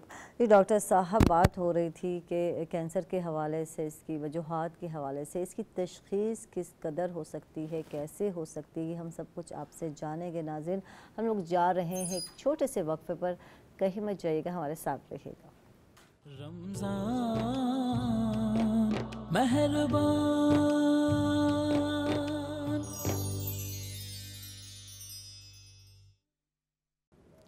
वेलकम बैक नाजरीन, खुश आमदीद कहेंगे रमज़ान मेहरबान में आपको एक मरतबा फिर। और डॉक्टर साहब से बात हो रही थी कैंसर के हवाले से, तो तशख़ीस डॉक्टर साहब कैसे की जाती है? इसमें जो ब्रेस्ट की कैंसर की तशख़ीस है उसको हम 3 स्टेजेस में डिवाइड करते हैं। उसको हम अपनी ज़ुबान में कहते हैं, मतलब मेडिकल की ज़ुबान में ट्रिपल असेसमेंट। ठीक। सबसे पहला होता है क्लिनिकल एग्जामिनेशन, तो जो पेशेंट आता है हम उसको एग्जामिन करके देखते हैं। अगर तो जैसे यंग पेशेंट है, मैंने बात की थी, तो ज़्यादा चांसेस यही होते हैं कि फाइब्रोएडिनोमा होगा और वो सादा रसोली है। ठीक। अगर ओल्ड एज है, 40 से ऊपर है, तो हमें सस्पिशन यही होता है कि मैलिग्नेंसी होगी। ठीक। उसकी जो एग्जामिनेशन पे जो साख्त है वो तो डिफरेंट होती है, वो सख्त होती है, उसके ऊपर स्किन चेंजेस होती हैं, बाद वो फिक्स होती है, और अक्सर औकात वो एक्जिला के यानी बगल में भी गई होती है। बिल्कुल। तो ये हम एग्जामिनेशन करके हमें आइडिया हो जाता है कि ये कैंसर है या सादा है। अच्छा, एक बात हमेशा सुनने में मिलती है कि कैंसर अचानक नहीं होता, इसकी रूट्स बहुत पुरानी होती हैं, हमें पता नहीं होती, सालों के साल। तो वाकई ऐसा होता है या जी, ऐसे अचानक ही है? नहीं, ऐसे ही होता है। इसमें जो कैंसर है वो गिल्टी होती है छोटी सी, तो उसको डबल होने में कम से कम साल लगता है। तो 1-1.5 साल से ये काम चल रहा होता है। ठीक है। ठीक है, चूँकि ब्रेस्ट ज़रा बड़ा आर्गन है तो उसको फील नहीं होता, महसूस नहीं होता, पेन नहीं होता। तो हमारे यहाँ तो पेशेंट तब आता है जब उसको पेन हो या उसको उल्टी आए, उसके बगैर वो नहीं आता। बिल्कुल बिल्कुल। इतना बड़ा गिलड़ लेके फिरेंगे, जी कुछ नहीं कह रहा तो कुछ नहीं कह रहा, हमें कुछ नहीं कह रहा तो हम भी नहीं आए। तो जिस दिन उसमें दर्द हो गया उस दिन आ जाएंगे, ठीक है ना। तो जिस दिन उसमें गिल्टी में दर्द हुई तो उस दिन आएंगे। उस टाइम तक काफ़ी बड़ा हो चुका और स्प्रेड हो चुका होता है। तो इसलिए मैं हमेशा कहता हूँ कि जल्दी आना चाहिए। अच्छा, अब उसमें यह है कि सेकंड स्टेप पे हमारे पास होती हैं 2 इन्वेस्टिगेशंस, जिसको हम कहते हैं अल्ट्रासोनोग्राफी और मेमोग्राफी। ठीक है। अल्ट्रासाउंड करके भी स्पेशल कैरेक्टरिस्टिक्स होते हैं जिससे हमें पता लग जाता है कि ये मेलिग्नेंसी है। दूसरा मेमोग्राफी, स्पेशल एक्सरेज हैं, वो हम नीचे केसर रख के ऊपर से एक्सरे लेते हैं, उसमें वो गिल्टी नज़र आ जाती है और उस गिल्टी की स्पेशल खुसूसियात होती हैं जिससे हमें अंदाज़ा हो जाता है कि ये गिल्टी जो है वो कैंसर है। ठीक है। ये सेकंड स्टेप हो गया। थर्ड स्टेप हमारे पास होता है उसका सुई से मुआयना करके, तो उसको हम कंफर्म कर लेते हैं। जिस तरह एक इंजेक्शन लगता है उसी तरह एक छोटी सी सुई होती है, उसके अंदर डाल के उसके सेल्स लेके हम उसका मुआयना कर लेते हैं, या ट्रू कट बायोप्सी से कर लेते हैं। तो उससे हम कहते हैं हिस्टोपैथोलॉजी, यानी कि खुर्दबीन के नीचे रख के उसका मुआयना कर लेंगे, उसमें हम अगर कैंसर सेल मिलते हैं तो ये कंफर्म हो जाएगा। तो ये 3 स्टेप मिल के तो तकरीबन 99.9% हम श्योर होते हैं कि ये कैंसर है। जब एक दफ़ा कैंसर डायग्नोज हो जाता है तो उसके बाद हम उसकी स्टेजिंग करते हैं कि ये किस स्टेज पे है, और हर स्टेज की जो ट्रीटमेंट है वो डिफरेंट है। ठीक है ना। तो यहाँ तक है सारा तशखीस का मसला। जब एक दफ़ा तशखीस हो जाएगी तो उसके बाद फिर उसका इलाज शुरू होगा। ठीक है। तो ख़तरनाक जो है कौन सी स्टेज होती है ये बताएं, जिसमें कि बिल्कुल चांसेस नहीं होते, और अक्सर यही होता है कि लास्ट में पता चल रहा होता है और कोई गिल्टी है या कोई फोड़ा है, तो इस तरह के भी होते हैं। फ़ीवर बहुत ज़्यादा होना शुरू हो गया, ठीक नहीं हो रहे। बहुत सारे लोग तो आम जो डॉक्टर हैं, जनरल फिजिशियन के पास जाते रहते हैं, बस हमें फ़ीवर है, मसला है, यहाँ एक फोड़ा हो गया, यानी नहीं दिखाना और नहीं जी, दिखाते नहीं है। बस मेन मसला ये दिखाते नहीं है। तो इसमें जो कुछ फैक्टर्स होते हैं, रिस्क फैक्टर्स, जो पेशेंट की वजह से डिले होते हैं। पेशेंट आता है हमारे पास लेट है, कुछ फैक्टर्स होते हैं कि उसकी जो कि जब वो आ जाता है तो फिर वो इलाज नहीं करवाते। तो पहले हकीम के पास जाएंगे, कोई दाम-दरूद कराएंगे, कोई सलावात कराएंगे, कोई जो कुछ भी हो सकता है ना, वो करने के बाद फिर हॉस्पिटल आते हैं। जब हमारे पास आते हैं फिर हम उनकी तशखीस कर लेते हैं, फिर उनका इलाज शुरू होता है। तो जो स्टेज 1, 2, 3, 4, तो जो स्टेज जैसे जैसे बढ़ती जाएगी तो उसका इलाज और उसके जो फैलने के चांसेस और उसके ख़तरनाक जो आपने लफ्ज़ यूज़ किया है वो बढ़ जाते हैं, पेचीदगियाँ बढ़ जाती हैं। तो इसलिए जल्दी आएंगे, जल्दी इलाज शुरू होगा, अच्छे रिजल्ट्स हैं। लेट आएंगे, इलाज भी मुश्किल है, रिज़ल्ट भी अच्छे नहीं है। तो इसलिए हमेशा जो है वो कैंसर में और ख़ासतौर पर ब्रेस्ट कैंसर में वो जल्दी आना चाहिए। तो अगर ट्यूमर का साइज़ जो है वो लेस दैन 2 सेंटीमीटर है तो हम उसको स्टेज 1 में लेते हैं। अगर 2 से 5 है तो स्टेज 2 में चला जाएगा, अगर 5 से ज़्यादा है तो स्टेज 3 में चला जाएगा, और अगर वो फैल चुका है जैसे जिला बगल में चला गया है, लिवर में, लंग्स में, तो स्टेज 4। तो स्टेज 4 का मतलब है कि फिर वो उसकी पेचीदगियाँ बहुत ज़्यादा बढ़ गई हैं। अब इसमें अगली बात आ जाती है हमारी मोडालिटीज़, यानी कि हमारे ट्रीटमेंट मोडालिटीज़ क्या हैं। ठीक, इलाज कैसे है। अब इसमें जो है रिसेंट एडवांसेस में जो है काफ़ी ज़्यादा एडवांसमेंट हो गई है। इसमें जो मेन चीज़ें हैं वो रिसेप्टर्स हम उसको कहते हैं कि ये जो हार्मोन रिसेप्टर हैं, एस्ट्रोजन और प्रोजेस्टेरोन और HER2 न्यू, 2-3 चीज़ें हैं, इनके डिपेंड करता है ये कैंसर जो है इन पे डिपेंड कर रहा होता है। तो जब हम उसका टुकड़े से मुआयना करते हैं या उसका ऑपरेशन करके उसकी मुआयना करते हैं तो हम 3 चीज़ें लाजमी करवाते हैं, ER estrogen receptor, PR progesterone receptor और HER2 न्यू। ये 3 रिसेप्टर्स हैं, इसकी बेस पे आगे इलाज होना है और इसकी बेस पे आगे पता लगेगा कि ये कितना तेज़ी से फैलेगा। अच्छा, एक डॉक्टर साहब बात पाई जाती है, अक्सर कहा जाता है कैंसर को छेड़ दिया गया, सर्जरी करा दी गई तो कैंसर फैल गया। तो ये डॉक्टर साहब के डिसीजन पर होता है या लोग इस तरह से वो कर देते हैं कि छेड़ा है तो अगर ना ऑपरेट होता तो शायद ये बेचारा जो है कुछ अरसा और भी जी लेता। तो ये क्या वाकई है कुछ? ये एक मिथ है। एक मिथ ये भी है कि अगर लोहा लग गया ना तो कैंसर फैल गया है। कैंसर फैल गया। एक्चुअली पेशेंट लेट आते हैं, जो लेट वाले पेशेंट होते हैं ना तो वो ये आके कहते हैं, ठीक है ना। दूसरा ये है कि सर्जरी प्लस मेटास्टेसिस फैलना प्लस हॉस्पिटल्स रश और वो जो सारी चीज़ें मिला के उनको धक्के खाने पड़ते हैं ना, तो फिर ये फिक्रा निकलता है। बिल्कुल ठीक है ना, अगर वो घर में ही हो जाता तो अल्लाह की मर्जी थी। बिल्कुल अब एक मरीज़ आया है और उसकी तशखीस हुई है, उसका इलाज हुआ है, उसको बाद में शुआएं लगी हैं और उसके बाद वो मरा है, तो इस सारे प्रोसेस को वो कहते हैं क्योंकि जो छेड़ दिया था, क्योंकि ऑपरेशन हो गया था, इसलिए वो मर गया है। तो ऐसी बात है नहीं, तो दिस इज़ अ मिथ, एक गलत फहमी है जो चल रही है, लेकिन मजबूरी है हमारे माशरे में, तो ये है ऐसा मिथ है, इस मिथ में सच्चाई कोई नहीं है, लेकिन चूंकि पेशेंट लेट इस आते हैं। वजह से अक्सर लोग नहीं जा रहे होते, इलाज नहीं करा रहे होते, कहते हैं मैंने क्या पता कुछ महीने कुछ साल और जी जाए अगर हम इसकी सर्जरी करा लें। अक्सर लोग सर्जरी नहीं करा रहे होते, अवॉइड कर रहे होते हैं, नहीं कराने की जरूरत है, ये तो छेड़ देंगे डॉक्टर साहब और फिर ये जो है चीज़ फैल जाएगी, तो इससे अच्छा है कुछ रहने दिया जाए। तो अक्सर तो ये चीज़ देखने में आती है डॉक्टर साहब हमारे माशरे में। बिल्कुल ऐसे है, मैं भी यही कह रहा हूँ कि फिर वो और लेट हो जाते हैं। पहले तो वो खुद आए नहीं, फिर उसका इलाज नहीं हुआ। जब अक्सर हमारे पास खवातीन आती हैं जिनका ब्रेस्ट का पूरा फटा हुआ होता है, उसमें कीड़े पड़े होते हैं, उसके बाद वो आते हैं हमारे पास। आप अंदाज़ा करें कि जिसका छाती ब्रेस्ट जो है कैंसर वो फट गया है और जिसमें कीड़े पड़े हुए हैं और जिसको सांस नहीं आ रहा है, उसका क्या इलाज होगा। बिल्कुल। तो इस तरह के लोग फिर जाके ये इस तरह की बातें करते हैं। इसके मुकाबले में बहुत सारी खवातीन हैं जो अच्छी हैं, पढ़े लिखे हैं, स्टेज जल्दी डायग्नोज हो गए हैं, उनमें अप टू 25 ईयर्स मतलब 25 साल तक लोग जिंदा रहते हैं बगैर किसी उसके, और जो मरे हैं वो मतलब उसकी वजह से नहीं मरे, नेचुरल डेथ है, हार्ट अटैक है या जो भी है। तो जितनी अच्छी खवातीन हैं, पढ़ी लिखी हैं, उनमें इलाज भी अच्छा होता है, उनका आउटकम भी अच्छा है। तो ये डिपेंड करता है आपके माशरे की बैकग्राउंड पे। अच्छा, पहली तो बात है जब कैंसर का इल्म होता है, डायग्नोज होता है, तो मरीज़ अलहदा डर जाता है। घर वाले जो है यही सोचते हैं कि बस अब बंदा हाथ से गया, और मरीज़ भी समझता है कि बस मेरी ज़िंदगी ख़त्म हो गई है। तो नाउमीदी सी कैफियत आ जाती है, ये देखने में आया है। इस पर मज़ीद बात भी करते हैं और हमारे साथ फ़हीम खान हैं, इनसे रिक्वेस्ट करेंगे कलाम। रमज़ान मेहरबान।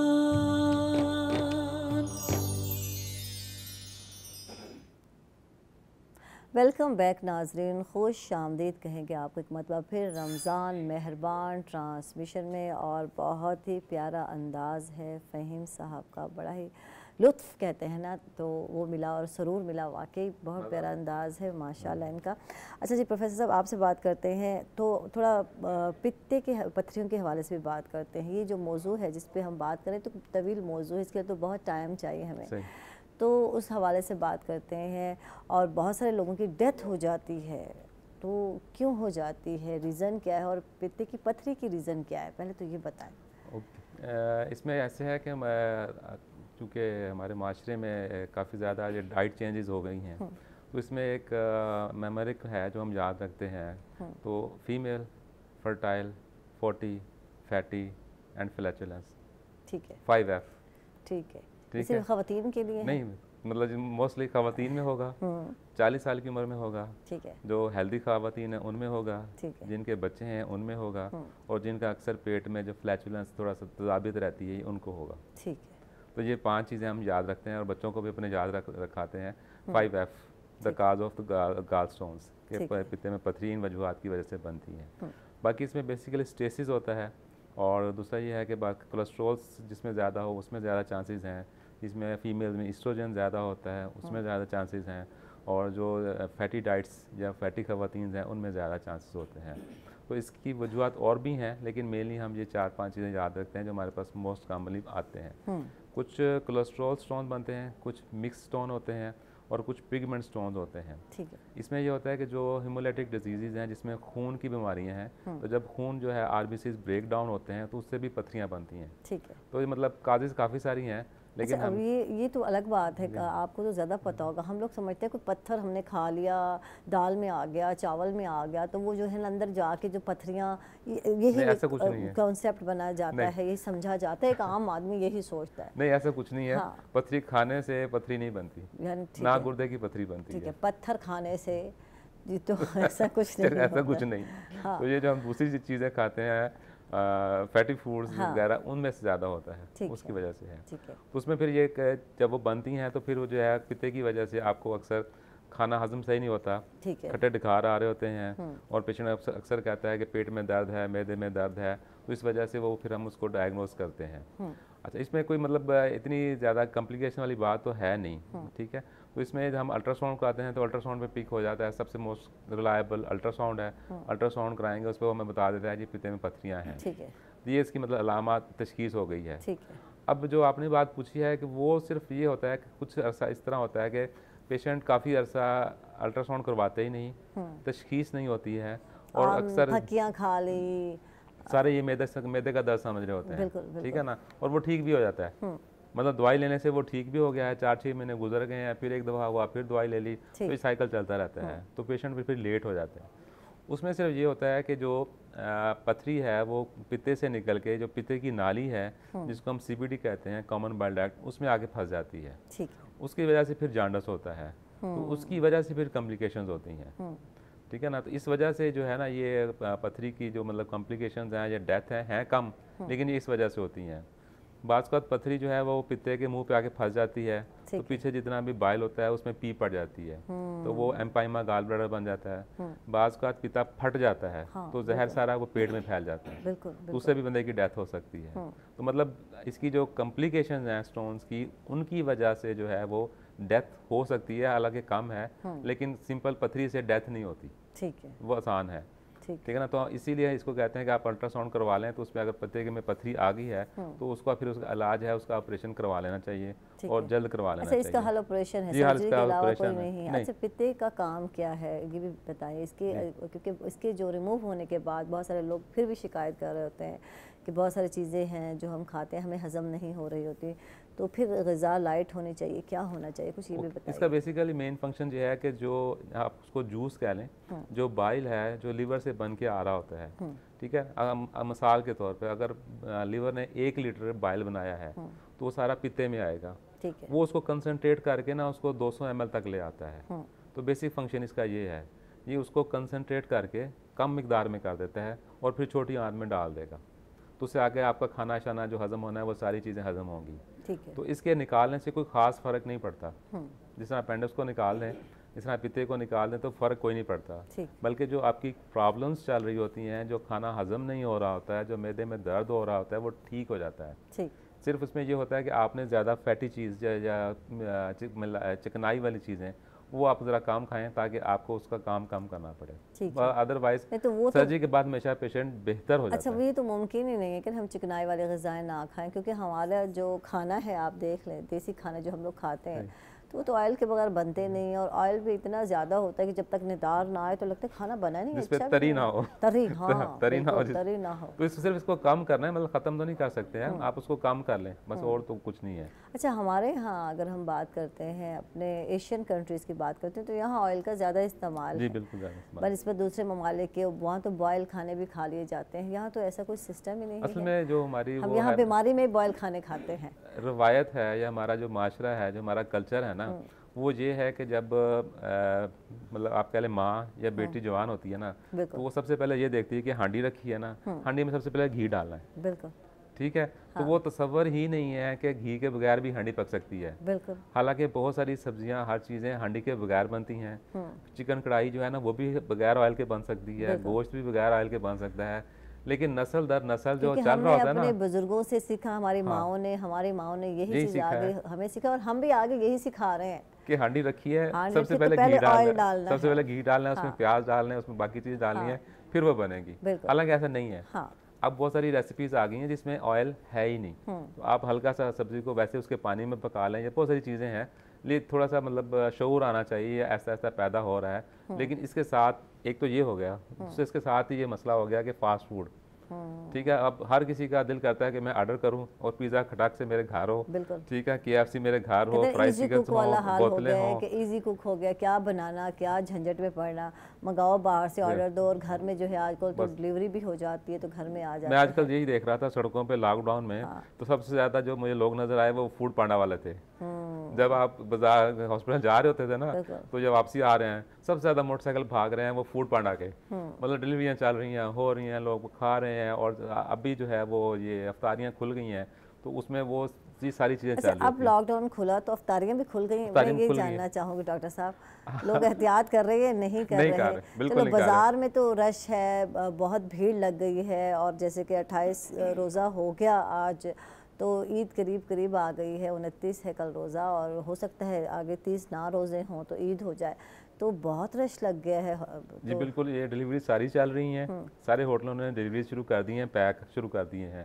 ठीक है ना, आप ऑर्डर दें और जाकर डिलीवरी उठाएं और जाकर अपनी इफ्तारी कर लें। तो ये सिस्टम बहुत ज़्यादा चल रहा है, उसी की वजह से उसमें सारा ऑयल, सारी फैटी फूड्स, मसालेदार चीज़ें, तो ये फिर वजह बनती हैं आपके पित्ते की पथरी की। ठीक है ना, तो इसको कम करना चाहिए। और ये ख़वातीन में ज़्यादा मसला है? जी ख़वातीन में ज़्यादा मसला है। ठीक है, मर्दों में नहीं? मर्दों में बहुत कम है, बहुत कम है। मतलब अगर आप इसको कहें तो 95% फीमेल्स में है, ओनली 5% मेल में है। कितना डिफरेंस है? अच्छा, ये तो बहुत डिफरेंस है। वही 5 जो है, याद रखिए ना, 5 नहीं, ये तो बहुत डिफरेंस है। बहुत डिफरेंस है। 2% मर्दों में हो गया, बाकी तो ख़वातीन में है, ख़वातीन में ज़्यादा है। तो ठीक है, यानी डाइट है मेन वजह। अच्छा, बच्चों का क्या ताल्लुक है, ये मुझे समझ नहीं है कि जिसके बच्चे हैं उसको भी हो सकता है, तो ये इसका क्या है? उसमें जो हार्मोनल चेंजेस होती है ना, एस्ट्रोजन और प्रोजेस्टेरोन की ड्यूरिंग प्रेगनेंसी, ये उससे रिलेटेड है। ड्यूरिंग प्रेगनेंसी जो है ना, वो कोलेस्टेसिस होती है, जो बाइल है ना वो रुक जाता है, गाल ब्लैडर कंटैक्ट नहीं करता है, पेशेंट को वॉमिटिंग हो रही होती है, भूख कम हो जाती है। तो इन वजूहात की वजह से जब कोई भी चीज़ स्टैग्नेंट होती है, खड़ी होती है, कंसंट्रेशन होगी, तो वहाँ पे स्टोन बनने के चांसेस होते हैं। ठीक है, तो ये इस वजह से है, प्रेगनेंसी इस वजह से है कि प्रेगनेंसी में एस्ट्रोजन ज़्यादा होके तो ये ना उसकी स्टेसिस हो जाती है, और उसकी वजह से इसमें पथरी बनने के चांसेस ज़्यादा हो जाते हैं। ठीक है, तो यानी एक रीज़न ये भी है, एक रीज़न डाइट भी है, और बात यही है कि 1-2 बच्चे आने के बाद ख़वातीन जो है उनका वज़न बढ़ जाता है। तो ये बहुत बड़े मसले हैं, मैं समझती हूँ ख़वातीन के लिए, कि वज़न बढ़ जाना और फिर कम होता ही नहीं है। ये अक्सर ख़वातीन पूछ रही होती है क्या करें, डाइट कम करें, ये करें। तो बहुत सारे लोग डाइटिंग करते हैं, लेकिन डाइटिंग के बावजूद जो है वो वैसे ही रहते हैं, क्योंकि डाइटिंग 1-2 माह करने के बाद फिर दोबारा जब रूटीन में आते हैं तो कोई फ़र्क पड़ता वापस आ जाता है, वज़न वापस आ जाता है। बिल्कुल। इसमें एक चीज़ और भी है ऐसी, जैसे जिक्र हो रहा है ख़वातीन का, तो मैं देखता हूँ 3, 4, 5 ऑपरेशन ना ख़वातीन के, हर खातून के वो हो ही जाते हैं। बिल्कुल। 2-3 सिजेरियन हुए, एक पित्ते का हुआ, एक इंस्टीनल हर्निया बना, उसका हो गया, एक आधा कोई और, तो हर खातून के 3-4 जो ऑपरेशन, कितने ऑपरेशन करवा चुकी होती हैं, कितना कठिन है, मैं कहती हूँ ख़वातीन के लिए। थैंक यू डॉक्टर साहब, बहुत बहुत शुक्रिया, आप तशरीफ़ लाए जी, बहुत अच्छा लगा। और ट्रीटमेंट पे मुख्तसर शॉर्ट मैसेज जाएगा, क्योंकि प्रोग्राम का वक्त, जो सेगमेंट का वक्त है वो ख़त्म होने जा रहा है। इसका ट्रीटमेंट बहुत इजी हो गया, अब हम इसको लेप्रोस्कोपिकली करते हैं, आम ज़बान में उसको लेज़र कहते हैं, हम उसको लेप्रोस्कोपिक कैमरे वाला सर्जरी कहते हैं ऑपरेशन। तो उसमें यह है कि छोटे 3 कट लगते हैं, उससे हम ऑपरेशन करके पिता निकाल लेते हैं, अगले दिन पेशेंट डिस्चार्ज हो जाता है, उससे अगले दिन वो डाइट नॉर्मल आ जाता है, यानी 2 दिन में पेशेंट बिल्कुल ओके अपनी रूटीन लाइफ में आ जाता है। अब टेंशन लेने की ज़रूरत नहीं है। थैंक यू, लेप्रोस्कोपिकली हम करते हैं। थैंक यू डॉक्टर साहब, बहुत बहुत शुक्रिया। और हमारे साथ बिल्कुल फ़हीम खान है, आपका बहुत बहुत शुक्रिया। और लास्ट में कलाम, रमज़ान मेहरबान।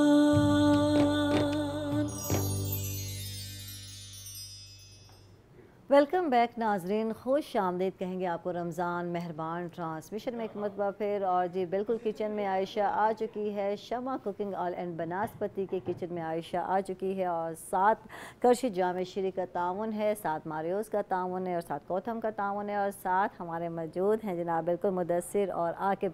कैसे हैं आप लोग? अल्हम्दुलिल्लाह ठीक ठाक। तो ईद करीब करीब है, 28वां रोज़ा हो गया, क्या तैयारियाँ हो रही हैं? मुदस्सिर आप बताएं। खाने से अब हट के भी कोई बात कर लेते हैं, रोज़ तो हम खाने की बातें पूछ रहे हैं, क्या पकड़ा है क्या, तो ये बताएं क्या तैयारियां की हैं? मेन तो हमारे घर में तो यही होता है कि मतलब ईद आ रही है तो सबसे पहले मुझसे पूछा जाता है कि आप स्वीट, जैसे मीठी ईद है तो सबसे पहले ये पूछा जाता है कि आप मतलब कुकिंग करते हैं तो क्या डिश बना रहे हैं इन दिनों आप, जो है ना। बिल्कुल। तो लास्ट टाइम भी अभी बनाने लगा था तो मम्मा पूछ रही थी कि क्या बना रहे हैं, मैंने कहा अभी मैंने डिसाइड नहीं किया, अभी 1-2 दिन पड़े हैं, मैं आपको बता देता हूँ कि क्या चीज़ चाहिए क्या नहीं चाहिए, तो उसी हवाले से। बाकी रह जाती है कि शॉपिंग। मम्मा फ्री हैं, मज़े में हैं, बताओ क्या बनाना है और क्या पकाना है, ये सारा काम जो है मुदस्सिर ने करना है। अच्छा, आज क्या बना रहे हैं आप? शमा कुकिंग एंड बनास्पति के किचन में आप क्या बना रहे हैं? आज हम कढ़ाई बना रहे हैं, पेशावरी चिकन कढ़ाई बना रहे हैं आज हम। ठीक। और आज हम ड्रिंक में, एपिटाइज़र में मैंगो लस्सी लेंगे।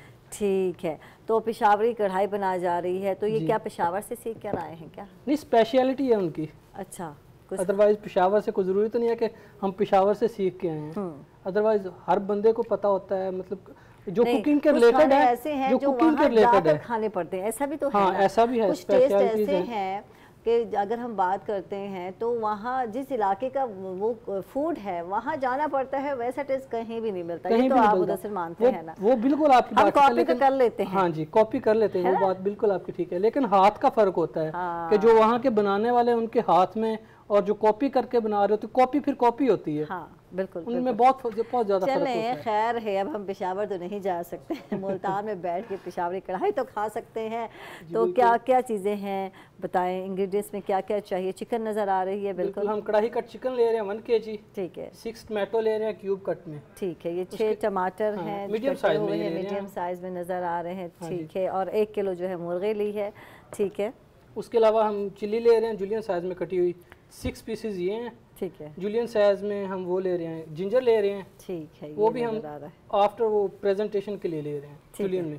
चॉप किया हम 1 टेबल स्पून जिंजर और गार्लिक ले रहे हैं, आप पेस्ट भी डाल सकते हैं लेकिन हम चॉप किया डाल रहे हैं। उसके अलावा प्रेजेंटेशन के लिए 1 टेबल स्पून ग्रीन कोरिएंडर है, सूखा धनिया, 1 टीस्पून गरम मसाला ले रहे हैं, और 1 टीस्पून ये ले रहे हैं काली मिर्च, 1 teaspoon red chilli, 1 teaspoon salt, ठीक है, और ½ टीस्पून धनिया पाउडर, बस धनिया पाउडर। अच्छा, इसमें सारे इंग्रेडिएंट्स जो हैं वो कॉमन है जो हम इस्तेमाल करते रहते हैं, तो फिर चेंज कैसे आएगा? चेंज ये आता है कि एग्जांपल आप वाइट कढ़ाई को ले लें कि वाइट कढ़ाई में क्या फ़र्क हो जाता है कि एग्जांपल है कि हम रेड चिली नहीं डालेंगे, व्हाइट चिली डाल देंगे, थोड़ा सा टच हम ब्लैक पेपर का दे देंगे, ठीक है, क्रीम डाल देंगे, थोड़ा सा मिल्क का टच दे के। मुझे भी याद हो गई है रेसिपी साथ साथ ना, इस तरह का मतलब हल्का फुल्का स्पाइस का फर्क होता है, उसकी वजह से पूरा जो है ना रेसिपी चेंज हो जाती है। तरकीब या तरीके से भी फ़र्क आ जाता है पकाने से, यानी कि अगर आप लहसुन पहले सोते करते हैं, इसमें लहसुन का इस्तेमाल नहीं है, सौथे में किया हुआ है, ठीक है, ठीक है। लहसुन का है, प्याज का नहीं है, मेन जो है प्याज नहीं है। और स्पेशलिटी पेशावरी की यही है कि वो टमाटो में तैयार होती है, प्याज नहीं लगता उसको, ठीक है, ठीक है, ठीक है। तो प्याज इसमें इस्तेमाल नहीं करना, क्योंकि अक्सर होता है ग्रेवी चाहिए ज़्यादा बढ़ाना है तो फिर प्याज का इस्तेमाल ज़्यादा किया जा रहा होता है। पेशावर की बात, हाँ जी, पेशावर की बात हो रही है। पेशावर की एक स्पेशलिटी और एक चिकन चरसी कढ़ाई उनकी बहुत ज़्यादा स्पेशलिटी है जी। सुन लें, चिकन चरसी कढ़ाई बहुत ही मशहूर है पेशावर की, ठीक है। उसमें सिर्फ आपको वो भी बताता चलूँ, उसमें स्पाइस का कोई इतना इशू नहीं है, आप जस्ट टमाटो लेते हैं, साथ साथ अगर पेशावर की बात हो रही है तो आपको वही गाइडलाइन दे दूँ, आप उसमें टमाटो ज़्यादा डालेंगे, ठीक है। आपने जैसे ऑयल डाल के उसमें जो है ना आपने भून लिया चिकन को, जैसे वो हल्का लाइट ब्राउन होता है आपने टमाटो मतलब उसको चिकन को साइड पे कर देना है। या आप इस तरह भी कर सकते हैं कि आपने ऑयल डाल के टमाटो डाल दिए, उसको मैश करना शुरू कर दिया है, मतलब आपका 15 मिनट लगेंगे उसको मतलब करते हुए, ग्रेवी बनाते हुए। अगर आप पेस्ट बनाएंगे तो वो अलग चीज़ रह जाएगी, लेकिन आपने उसको क्यूब में लेना है, उसको बनाते जाएंगे आप। जब वो बनाना शुरू हो जाएगा तो आपने जब चिकन को डालना है ना ऑयल में उसके अंदर, तो आप उस वक्त आपने 1 टीस्पून डालनी है सॉल्ट की, सिर्फ उस वक्त, ठीक है, यानी पहले नहीं डालना, हाँ, ठीक है, उस वक्त वो डालनी है। और उसके बाद लास्ट पे आपने 1 टीस्पून ब्लैक पेपर ऐड करना है, आपकी फाइनल हो जाएगी कढ़ाई। कोई गरम मसाला नहीं, कोई कुछ भी नहीं, कोई मतलब लाइट सा आ जाता है उसमें, कोई अदरक नहीं, कुछ भी नहीं, मतलब आपको आफ्टर मतलब आप प्रेजेंटेशन में जो है ना आप उसका यूज़ कर सकते हैं। अच्छा, ये बहुत लाइट है और अच्छा है, जैसे हम लोगों को स्टमक के मसले रहते हैं, जलन होती है, तो इस तरह की जो है इससे निजात मिल जाती है, क्योंकि जो स्पाइस है सिर्फ जो चरसी कढ़ाई की बात हो रही है। अगर हम टमाटो की बात करें तो ज़्यादा टमाटो यूज़ हो रहा है इसमें।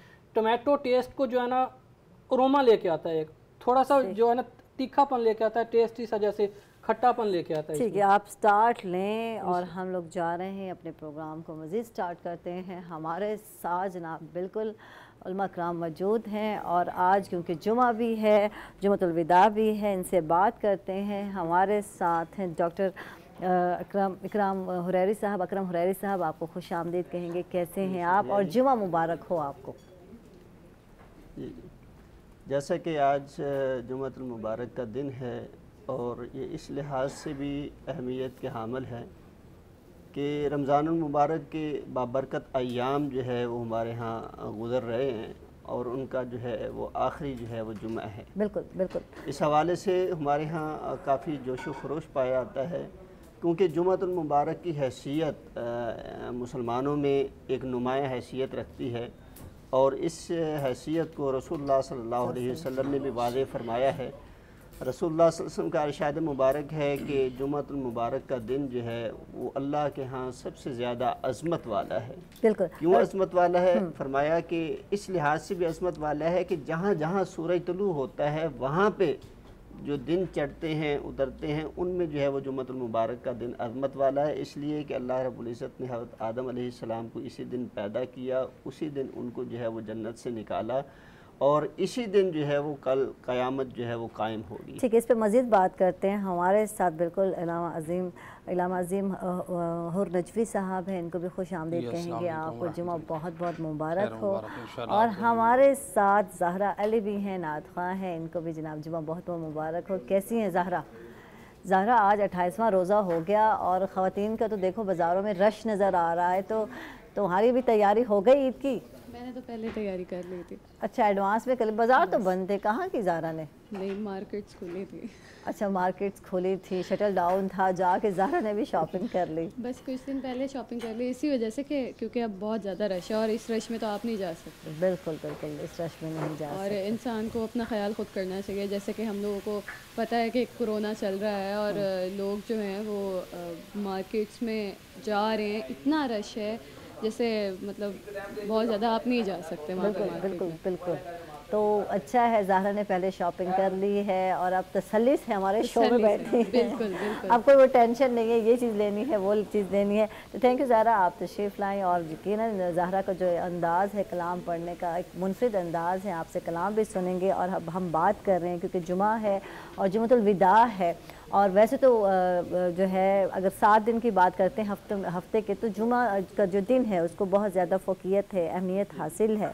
तो मज़ीद डॉक्टर साहब क्या इस पर रोशनी डालेंगे? बात कर रहे थे कि रसूलुल्लाह सल्लल्लाहु अलैहि वसल्लम ने इरशाद फरमाया कि जहाँ जहाँ सूरज तुलू होता है वहाँ पे जो दिन निकलते हैं उनमें जुमातुल मुबारक का दिन जो है वो सबसे ज़्यादा अज़मत वाला है। इसकी काफ़ी डिटेल्स हज़रत सल्लल्लाहु अलैहि वसल्लम की तालीमात से भी मिलती हैं कि इससे कबल जो मज़ाहिब थे उनको भी जुमा के दिन की ऑफ़र की गई, लेकिन शूमी किस्मत के उन्होंने अपने लिए जुमा का दिन जो है वो इख्तियार न किया।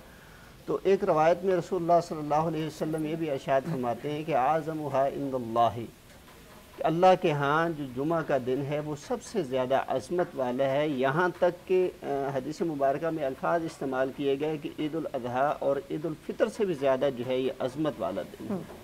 और उस रवायत में ये भी 3-4 चीज़ें जो है वो बयान की गई। सैयदना आदम अलैहिस्सलाम को पैदा किया गया, उनको जो है वो वहाँ से निकाला गया, उसी दिन जो है वो जन्नत में दाखिल किया गया और इसी दिन जो है वो क़यामत कायम होगी और सूर जो है वो सूर फूंका जाएगा, जो क़यामत के दिन का जो है वो नकारा है।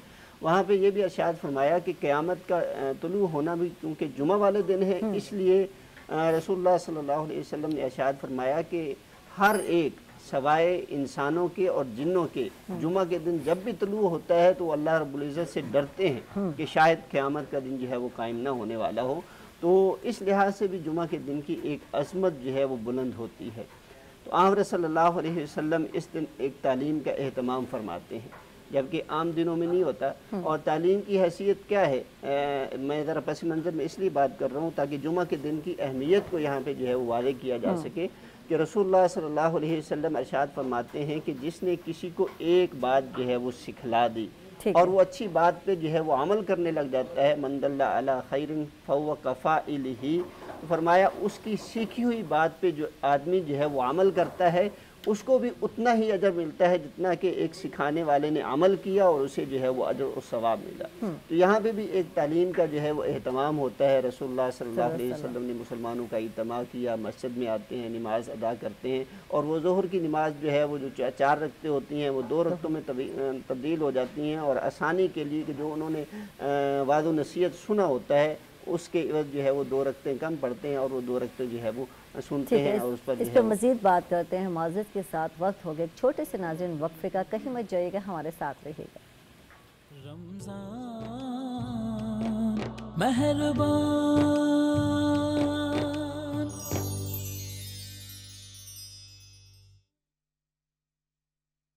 खूब जी, रामा साहब आपसे पूछते हैं जी, बिल्कुल जुमा तुलविदा है और आखिरी अशरे में ही जुमा तुलविदा होता है और जो है जो जहन्नम से खलासी का अशरा है, तो कितनी ज़्यादा अहमियत है कुरान सुन्नत की रोशनी के हवाले से बताइए हमें।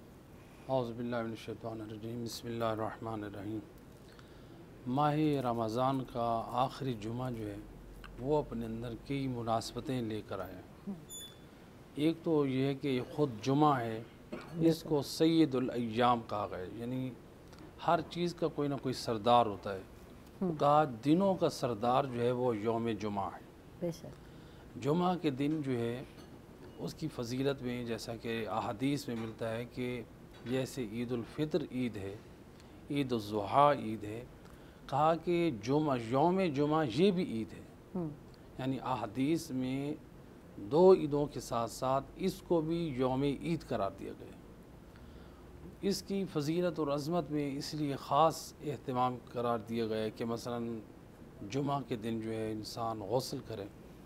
उसमें हज़रत अली अलैहिस्सलाम से एक रिवायत है कि यानी आप फरमाते हैं कि रिवायत जो है पहली रिवायत तो रसूलुल्लाह से है कि आपने फरमाया कि ए अली, अगर जुमा के दिन गौसल करने के लिए आपको कर्ज़ लेकर पानी ख़रीदना पड़े तो आप कर्ज़ लेके गौसल जुमा न छोड़ें। ठीक।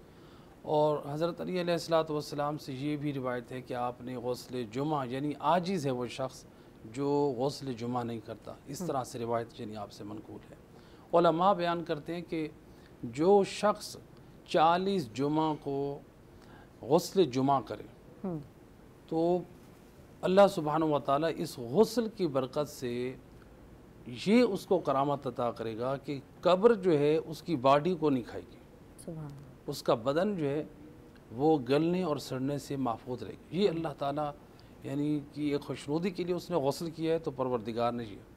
और रिवायत में हदीस में है कि एक जुमे से गौसल दूसरे जुमे तक गौसल जो है ये गुनाहों का कफ़ारा है। तो गौसल जुमा यानी जुमा के दिन जो अमाल है उसकी अपनी फजीलत बढ़ जाती है। और माह रमज़ान मुबारक का आखिरी जुमा जिसको जुमातुल विदा कहा गया है, तो जुमातुल विदा जो है इसका भी एक ख़ास एहतमाम जो है हमारे पास आसार अहले बैत अलैहिमुस्सलातु वस्सलाम में मौजूद है। उलमाए इस्लाम ने भी इसकी फजीलत और शान और अज़मत को अगरचे बयान किया है। हमारे पास जो अहले बैत अतहार अलैहिमुस्सलातु वस्सलाम की तालीमात है, इमाम ज़ैनुल आबिदीन अलैहिस्सलाम, उनकी दुआओं का एक मजमूआ है सहीफ़े सज्जादिया या उसको सहीफ़े अलविया, सहीफ़े कामिला, सहीफ़े कामिला और सहीफ़े सज्जादिया दोनों नामों से याद किया जाता है। किताब एक ही है। वो इमाम ज़ैनुल आबिदीन अलैहिस्सलाम की दुआओं का मजमूआ है। यानी अगर कोई चाहता है कि अल्लाह की बारगाह में दुआ का अंदाज़ देखे, अपने गुनाहों पे मग़फ़रत का अंदाज़ देखे, इसी तरह से मसलन काहत साली पड़ी है तो दुआ करना चाहता है, इसी तरह से वबा फैल चुकी है, वबाओं के हवाले से भी बल्कि इमाम ज़ैनुल आबिदीन अलैहिस्सलाम की दुआ मौजूद है सहीफ़े कामिला में। तो इसी तरह माह रमज़ान मुबारक के आखिरी जुमा जुमातुल विदा में बेहतरीन दुआ है दुआ जुमातुल विदा, जिसमें इमाम ज़ैनुल आबिदीन अलैहिस्सलातु वस्सलाम ने जो दुआ पढ़ी है तकरीबन उसमें 56 बंद हैं उस दुआ के, और 20 बंद यानी जो उसमें जुमले हैं उसमें इमाम ज़ैनुल आबिदीन अलैहिस्सलातु वस्सलाम गिरिया आहो बुका करके फरियाद करके खुदा की बारगाह में, यानी ये हस्तियाँ जब खुदा की बारगाह में राज़ो नियाज करती थी तो ऐसे बेचैन और बेकरार होती थी, तड़पती थी जैसे किसी सांप ने डस लिया हो और डर और खौफ से इंसान रो रहा होता है। तो ये अल्लाह की बारगाह में इस कदर एक खुशू और खुजू की मंजिल पे, तो इमाम ज़ैनुल आबिदीन अलैहिस्सलाम उसमें रो रो के अल्लाह की बारगाह में फरियाद कर रहे हैं और 20 मरतबा माह रमज़ान को विदा करते हुए अस्सलामु अलैक, अस्सलाम, अस्सलाम लफ्ज़ के साथ आपने जो है उसको विदा किया है। तो यानी जिससे ये अंदाज़ा होता है कि माह सियाम जो है ये औलिया इलाही की एक बहार का महीना है, उनकी मुलाकात का महीना है, गुनाहों के पाक होने का महीना है, अपनी इस्लाह का महीना है, अल्लाह की मार्फत के दर्जात में बुलंदी का ये महीना है, कुरान से हिदायत हासिल करने का महीना है, सुन्नत नबी पे अमल करने का महीना है, सच्चा और पक्का मुसलमान अमली तौर पर मुसलमान बनने का महीना है। तो ये जो दुआ है इमाम ज़ैनुल आबिदीन अलैहिस्सलातु वस्सलाम की दुआ 45 दुआ है, बड़ी बेहतरीन जो आगाज़ हो रहा है अल्लाह की मार्फत के ऊपर, यानी अगर इन दुआओं को हम पढ़ें तो जिससे खुदावंद मुताल की एक मार्फत का तारुफ कराया जा रहा है, अल्लाह की बारगाह में एक आजी का तरीका और सलीका इमाम समझा रहे हैं कि जब इंसान अल्लाह की बारगाह में इल्तिजा करे तो किस अंदाज से राज़ो न्याज करे, और जब अल्लाह की मार्फत किस अंदाज से होनी चाहिए। तो ये जो यौम जुमातुल विदा है, तो इमाम ज़ैनुल आबिदीन अलैहिस्सलातु वस्सलाम की ये दुआ, उनका इस तरह से गिरिया करना, इस तरह से फरियाद करना और दुआ में वो जुमले अदा करना कि जो माह रमज़ान को विदा कर रहे हैं, जिससे मालूम होता है कि वाक़अन ये ऐसा एक अजीम दिन था कि जिसको विदा करते हुए इमाम ज़ैनुल आबिदीन अलैहिस्सलाम तड़प रहे हैं। यानी आप इस कदर इस अहले बैत अतहार अलैहिस्सलातु वस्सलाम में से कि उस अज़मत पे फाइज थे कि इनके हवाले से जो है एक रिवायत को जिक्र करता चलूँ, यानी इबादत के हवाले से कि इमाम ज़ैनुल आबिदीन अलैहिस्सलातु वस्सलाम के जहाँ और अलक़ाबात हैं, इमाम का एक लक़ब है ज़ुस्सफ़ानात, एक उनका लक़ब है सज्जाद, एक है ज़ैनुल आबिदीन, एक है ज़ुस्सफ़ानात। ज़ुस्सफ़ानात कहा जाता है कि जो ऊँट होते हैं बैठने और उठने की वजह से उनके गट्टे पड़ जाते हैं, तो वो इमाम ज़ैनुल आबिदीन अलैहिस्सलातु वस्सलाम इस कदर कसरत से सुजूद करते थे बारगाह इलाही में, रिवायत में मिलता है कि उनके अज़ाए सजदा पे वरम पड़ जाते थे, गट्टे पड़ जाते थे।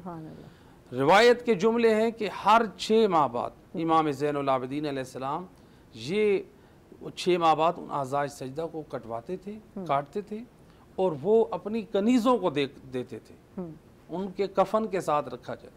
वो किस लिए ये एहतमाम होता था? यानी शायद इस वजह से कि जब ज़ैनुल आबिदीन इस दुनिया से रुखसत हो तो इसको मेरे साथ रखा जाए, जब अल्लाह की बारगाह में जाऊँ तो खाली हाथ ना जाऊँ।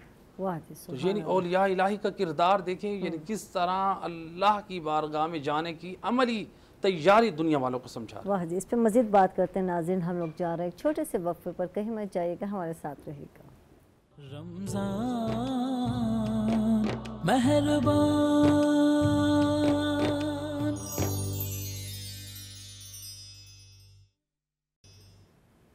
वेलकम बैक नाजरीन, खुश आमदीद कहेंगे आपको रमज़ान मेहरबान ट्रांसमिशन में। डॉक्टर अकरम हुरैरी साहब हैं, इनसे पूछते हैं, जैसे कि बात हो रही थी कि पूरे हफ्ते के जो दिन हैं उनका जो सरदार है वो जुमातुल मुबारक का दिन है, और अब अगर हम रमज़ान मुबारक की बात करते हैं, इस मुक़द्दस महीने की बात करते हैं, तो यहाँ तो जो भी हम नेक अमाल करते हैं उसका जो सवाब है वो जो है 70 से 7 गुना तक बढ़ा दिया जाता है। तो जुमा की जब बात करते हैं और आज आखिरी जुमा है और आखिरी अशरे में है, तो इसकी कितनी फ़जीलत है, इसकी कितनी शान है, इस हवाले से बताइए। रसूलुल्लाह सल्लल्लाहु अलैहि वसल्लम ने इरशाद फरमाया एक आम नेकी के बारे में कि युज़ाअफ़ुल हसनातु बिअशरि अमसालिहा इला सबअति मिआ, कि इंसान जो भी नेकी करता है उसका 10 गुना तो अजर उसे दिया जाता है, लेकिन उसका इखलास है और जिस तरह के रमज़ान मुबारक के दिन है उसका अजर बढ़ते हुए 700 गुना तक जो है वो पहुँच जाता है। रमज़ान मुबारक क्योंकि रसूलुल्लाह सल्लल्लाहु अलैहि वसल्लम ने इरशाद फरमाया है कि सैयदुल अय्याम है और इसकी अज़मत अल्लाह के यहाँ इतनी बड़ी है कि ईद उल फ़ितर और ईद उल अज़हा से भी जो है वो सबसे बुलंदतर है। तो इस लिहाज से जो है वो जुमातुल मुबारक के एहतमाम में दूसरी जो बात मिलती है जिसका आप सल्लल्लाहु अलैहि वसल्लम ने बतौर ख़ास जो है वो ज़िक्र फरमाया, जैसे कि मैंने पहले भी कहा है कि सवाए जिन्नो इंस के हर एक जो है वो इस दिन के तलू होने से खौफज़दा होता है कि कहीं क़याम वो, और शायद इस वजह से है कि क़यामत का वक़ू जो है वो इसी दिन जो है वो होना है। तो इस लिहाज से इंसान के अंदर जो खौफ की जो है वो फ़दा पैदा करना जो है वो मकसूद है, और जब इंसान अल्लाह से खौफज़दा होना शुरू हो जाता है तो वो अमाल खैर की तरफ आता है। तालीमात नबिया से ख़ास जुमातुल विदा से के हवाले से और रमज़ान मुबारक में जो आखिरी जुमा आता है इस हवाले से कोई ख़ास तालीमात नहीं है। हमारे यहाँ जो उलमा हज़रात ने ये इस नाम से जो है वो इसको जो है वो ख़ास किया, और शायद उसकी वजूहात यही हैं कि जुमा के दिन जो आमाल हैं, जुमा के दिन जो है वो खाली कारोबार से काम काज से खाली हो के जो है वो जुमा के दिन इबादत के लिए मखसूस हो जाना, जुमा के दिन जो इबादत दुआ की घड़ी है उसको जो है वो पाना, जुमा के दिन दुरूद व सलाम का पढ़ना, जुमा के दिन तलावत करना, जैसा कि रसूलुल्लाह सल्लल्लाहु अलैहि वसल्लम की मामूलात से हैं। आपने फरमाया कि रसूलुल्लाह सल्लल्लाहु अलैहि वसल्लम जो है वो सूरह कहफ जो 15वें पारे में आती है और उसका कुछ हिस्सा जो है वो 16वें पारे में जाता है, उसकी जो है वो तलावत किया करते थे। और इसके बारे में 2 तरह के जो है वो अल्फाज हदीस मुबारक में आते हैं कि आप सल्लल्लाहु अलैहि वसल्लम ने इरशाद फरमाया कि जो इंसान जो है वो सूरतुल कहफ की जुमा के रोज़ तलावत करता है, वो वहाँ से और खाना काबा तक जो भी दरमियानी फ़ासला होता है अल्लाह उसको नूर से भर देते हैं। और दूसरी रवायत में आता है कि वो जुमा से जुमा तक जो है वो उसके लिए नूर ही नूर हो जाता है, यानी इंसान के अंदर बसीरत आ जाती है, समझ बूझ आ जाती है, या जो भी अल्लाह रब्बुल इज़्ज़त ने इसमें नूर जो है वो हकीकत उसके लिए रखी है वो उसके लिए जो है वो नुमायाँ हो जाती है। दूसरी बात है कि आप सल्लल्लाहु अलैहि वसल्लम ने ख़ुद हुक्म अरशाद फरमाया। वैसे तो अल्लाह रब्बुल इज़्ज़त का कुरान करीम में ये हुक्म मुबारक है कि मुझ पर जो है वो दुरूद भेजो। अल्लाह और उसके फ़रिश्ते भी जो है वो दुरूद भेजते हैं, तो ए मोमिनो तुम भी जो है वो अल्लाह के नबी सल्लल्लाहु अलैहि वसल्लम पर दुरूद भेजो। यहाँ रसूलुल्लाह सल्लल्लाहु अलैहि वसल्लम ने बतौर ख़ास जुमा के रोज़ जो है वो ताक़ीद फरमाई कि मुझ पर जो है वो दुरूद व सलाम भेजा करो, और तुम्हारा दुरूद जो है वो मुझ पर भेजा जाता है। सहाबा ने पूछा कि अल्लाह के रसूल, आप जब इस दुनिया से नहीं होंगे तो तब ये कैसे मुमकिन होगा? फरमाया कि अम्बिया के जिस्मों को जो है वो मट्टी खाती नहीं। तो गोया कि अल्लाह के नबी सल्लल्लाहु अलैहि वसल्लम के लिए जो दुरूद भेजता पड़ता है, उसके लिए वो दुरूद अल्लाह के नबी सल्लल्लाहु अलैहि वसल्लम तक पहुँचाया जाता है। और इसकी फ़जीलत क्या है? एक छोटी सी फ़जीलत आप सल्लल्लाहु अलैहि वसल्लम ने यह भी बयान फरमाई कि जो इंसान सुबह शाम 10 मरतबा दुरूद व सलाम पढ़ता है तो अल्लाह रब्बुल इज़्ज़त उसके लिए मेरे लिए क़यामत के रोज़ जो है वो शफ़ाअत करना जो है वो हलाल फरमा देंगे। तो ये सारे अमूर। और आखिरी बात जो आ रही है वो है दुआ। दुआ की फ़जीलत और अहमियत। एक सहाबी रसूल हैं हज़रत अब्दुल्ला बिन सलाम रज़ी अल्लाह तआला अन्हु, मदीना मुनव्वरा में आप हिजरत करके जाते हैं, तो ये उलमाए यहूद में से ये बंदा होता है जो इस्लाम कबूल करता है। और इसके बारे में जो है वो कहा जाता है कि इसको तौरात जो है वो ज़ुबानी जो है वो याद थी। आमर सल्लल्लाहु अलैहि वसल्लम से इसने पूछा कि अल्लाह के रसूल, मैंने तौरात में पढ़ा है कि जुमा के रोज़ एक ऐसी घड़ी है जिसमें अल्लाह दुआ की जाए तो अल्लाह रब्बुल इज़्ज़त दुआ को कबूल फरमाते हैं। तो आप सल्लल्लाहु अलैहि वसल्लम ने फरमाया कि अब्दुल्ला वो घड़ी बहुत ही मुख्तसर है। तो आप सल्लल्लाहु अलैहि वसल्लम से अब्दुल्ला बिन सलाम रज़ी अल्लाह तआला ने पूछा कि अल्लाह के रसूल सल्लल्लाहु अलैहि वसल्लम वो फिर कौन सा वक़्त है? तो आप ने जो है इरशाद फरमाया कि फलतमिसूहा बादल असर के। और दूसरी रवायत में है कि आखिरिल जो है वो किसी आखिरी वक़्त में जो है वो तलाश करो या असर के बाद जो है वो तलाश करो। तो गोया कि दुआ करना रसूलुल्लाह सल्लल्लाहु अलैहि वसल्लम ने जो है वो इस जो है अपनी नबूवत में इसको जो है वो मशरू रखा, और इससे पहले की नबूवतों में भी ये इसकी बड़ी जो है वो फजीलत थी। और इसके बारे में काफ़ी डिटेल जो है वो हदीस मुबारक में मौजूद है। आमर सल्लल्लाहु अलैहि वसल्लम ने एक रवायत में जो है वो अरशाद फरमाया कि इंसान जो भी जो है वो दुआ करता है अल्लाह रब्बुल इज़्ज़त उसकी हर दुआ को इस घड़ी में वो कबूल फरमाते हैं। अब इसका एहतमाम क्या है? इब्न हजर रहमतुल्लाह जो सही बुखारी के शारे हैं और इसके अलावा कई किताबों के मुसन्नफ़ हैं, बड़ा उनका नाम है जो है वो, उन्होंने 40 अक़वाल जो है वो ज़िक्र फरमाए इस दुआ करने के वक़्त के बारे में। और फिर 2 औक़ात जो है वो उन्होंने कहा कि ये सबसे ज़्यादा सही हैं जिसमें दुआ कबूल होती है। उन्हें पहले नंबर पर जिक्र फरमाया कि एक तो वो है कि इमाम जो है वो मिंबर पर खड़ा होता है और नमाज की तकमील तक, और दूसरा वक़्त है कि असर से लेकर जो है वो मगरब तक। वो पहले जो मैं बात कर रहा था कि अब्दुल्ला बिन सलाम रज़ी अल्लाह तआला अन्हु ने आप सल्लल्लाहु अलैहि वसल्लम से पूछा, तो उन्होंने एक बात ये भी पूछी कि अल्लाह के रसूल सल्लल्लाहु अलैहि वसल्लम क्या वो नमाज का वक़्त है? आपने फरमाया यकीनन वो नमाज का वक़्त है, इसलिए कि जो आदमी नमाज पढ़ के बैठता है और वो उसी जगह बैठा रहता है, कोई लघु काम नहीं करता, तो वो इसी तरह है जैसे कि वो नमाज की ही हालत में है। तो गोया के नमाज असर पढ़ के जो है वो आदमी बैठे ज़िक्र व अस्कार में मशगूल रहे और वो अज़ान मगरिब तक, तो वो इस वक़्त को यकीनन पा लेगा। एक और रवायत में जो है वो सल्लल्लाहु अलैहि वसल्लम से एक मिलती है कि दिन के जो है वो 12 औक़ात हैं और उनमें से ये एक 12वां वक़्त जो है ये घड़ी है। गोया कि दिन को अगर तकसीम 12 हिस्सों पे किया जाए तो अगर 12 घंटे का दिन है तो 1 घंटा अगर 24 पे इसको तकसीम कर दी जाए 2 घंटे ज़्यादा से ज़्यादा जो है ये वक़्त बनता है, और इसके लिए ज़्यादातर रवायात जो है वो बादल असर ही जो है वो हमें मिलती है। तो ये वक़्त जो है वो आक़ा सल्लल्लाहु अलैहि वसल्लम ने जो इरशाद फरमाया, इसमें हमें एहतमाम करना चाहिए। और जुमातुल विदा का जो दिन आ रहा है,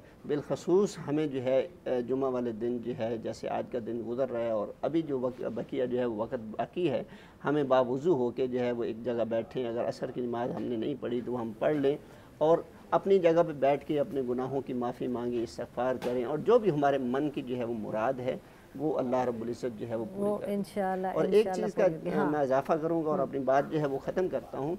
आज हमारी सिचुएशन ये हो चुकी है कि हम दुआ के लिए हाथ उठाते हैं, लेकिन हमारे जहन में कुछ आ नहीं रहा होता कि मैं क्या अल्लाह से दुआ करूँ जी।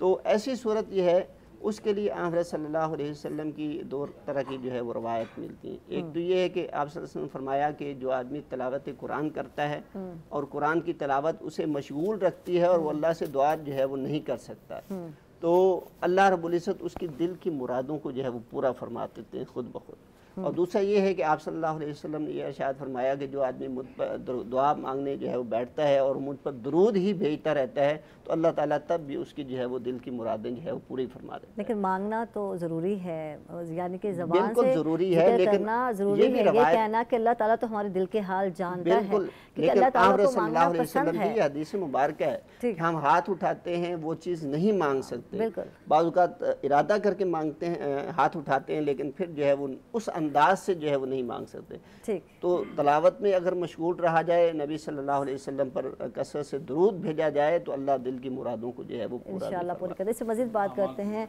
हम लोग जा रहे हैं किचन में और जी देखते हैं हमारे जो शेफ़ भाई लोग हैं उन्होंने क्या कुछ बना लिया, यानी कि पेशावरी चिकन तैयार हुई या कुछ और टाइम दरकार है। फाइनल है, दिखाएंगे मुझे। और वाह जी वाह, ज़बरदस्त। और गल चुका है चिकन। और तो टमाटर जो है नज़र ही नहीं आ रहा, कहाँ गया वो टमाटर जो डाला था? गल गया उसमें। तो गल चुका है, ठीक है। वो पेस्ट बन गई है ना उसकी एक तरह। ठीक है, दिखाएंगे थोड़ा सा। ठीक है, वाह जी वाह, ज़बरदस्त भाई ज़बरदस्त। तो अच्छा किया क्या ये बता दो। ऑयल थोड़ा कम लग रहा है, शमा कुकिंग ऑयल थोड़ा सा और आप इसमें की वजह से हमने कम डाला है। तो डाल दें थोड़ा सा और, थोड़ा नहीं ऑयल नज़र आना चाहिए भाई। नहीं, अभी ऊपर आ जाएगा ऑयल। अच्छा ठीक है, अभी छोड़ेगा ऑयल, अभी थोड़ी टाइम है ना इसे। ठीक है, इस वजह से। तो क्या कुछ किया, कुछ बताएं हमें। चीज़ें तो हमने बता दी, इंग्रेडिएंट्स क्या क्या चीज़ें चाहिए। अब जब स्टार्ट लिया तो किस तरह स्टार्ट लिया ये बताएं कि पैन में पहले क्या डाला है हमने। हम तो शमा ऑयल यूज़ करते हैं, जैसे ऑलरेडी करते आ रहे हैं। ठीक है, और नाज़रीन को भी यही करना है, शमा कुकिंग ऑयल ही आपने इस्तेमाल करना है घरों में, क्योंकि सेहत के लिहाज से बहुत अच्छे है, आपको फिट रखेगा।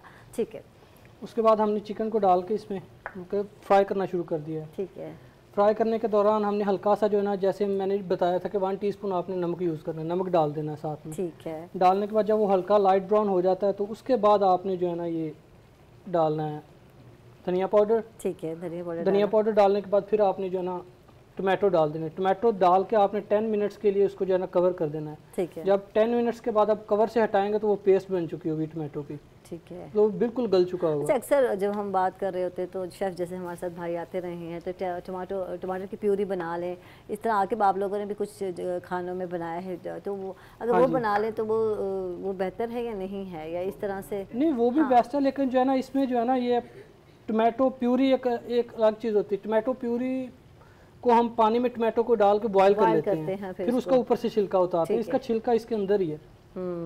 तो इसका टेस्ट भी अलग आना है। प्यूरी भी बन गई है और टेस्ट का मतलब उसका छिलका भी उसके अंदर ही है। ठीक है, ठीक है, ठीक है जी। आप इसको मज़ीद फाइनल करें, हम फिर आएंगे आपके पास। और नाज़रीन, हम लोग जा रहे हैं एक छोटे से वक्फे पर, कहीं मत जाइएगा, हमारे साथ रहिएगा। रमज़ान मेहरबान,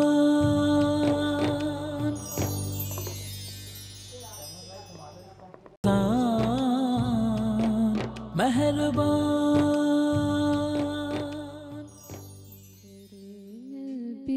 खुले जी। अच्छा जी, लामा साहब आपसे बात करते हैं, और बात हो रही थी दुआ के हवाले से। वही बात है कि बाज़ लोग हम लोग कहते हैं कि अल्लाह तो दिल के हाल जानता है, क्या ज़रूरत पड़ी, अल्लाह को तो पता है हम क्या चाहते हैं। तो दुआ की कितनी अहमियत है, कितना ज़रूरी है दुआ मांगना?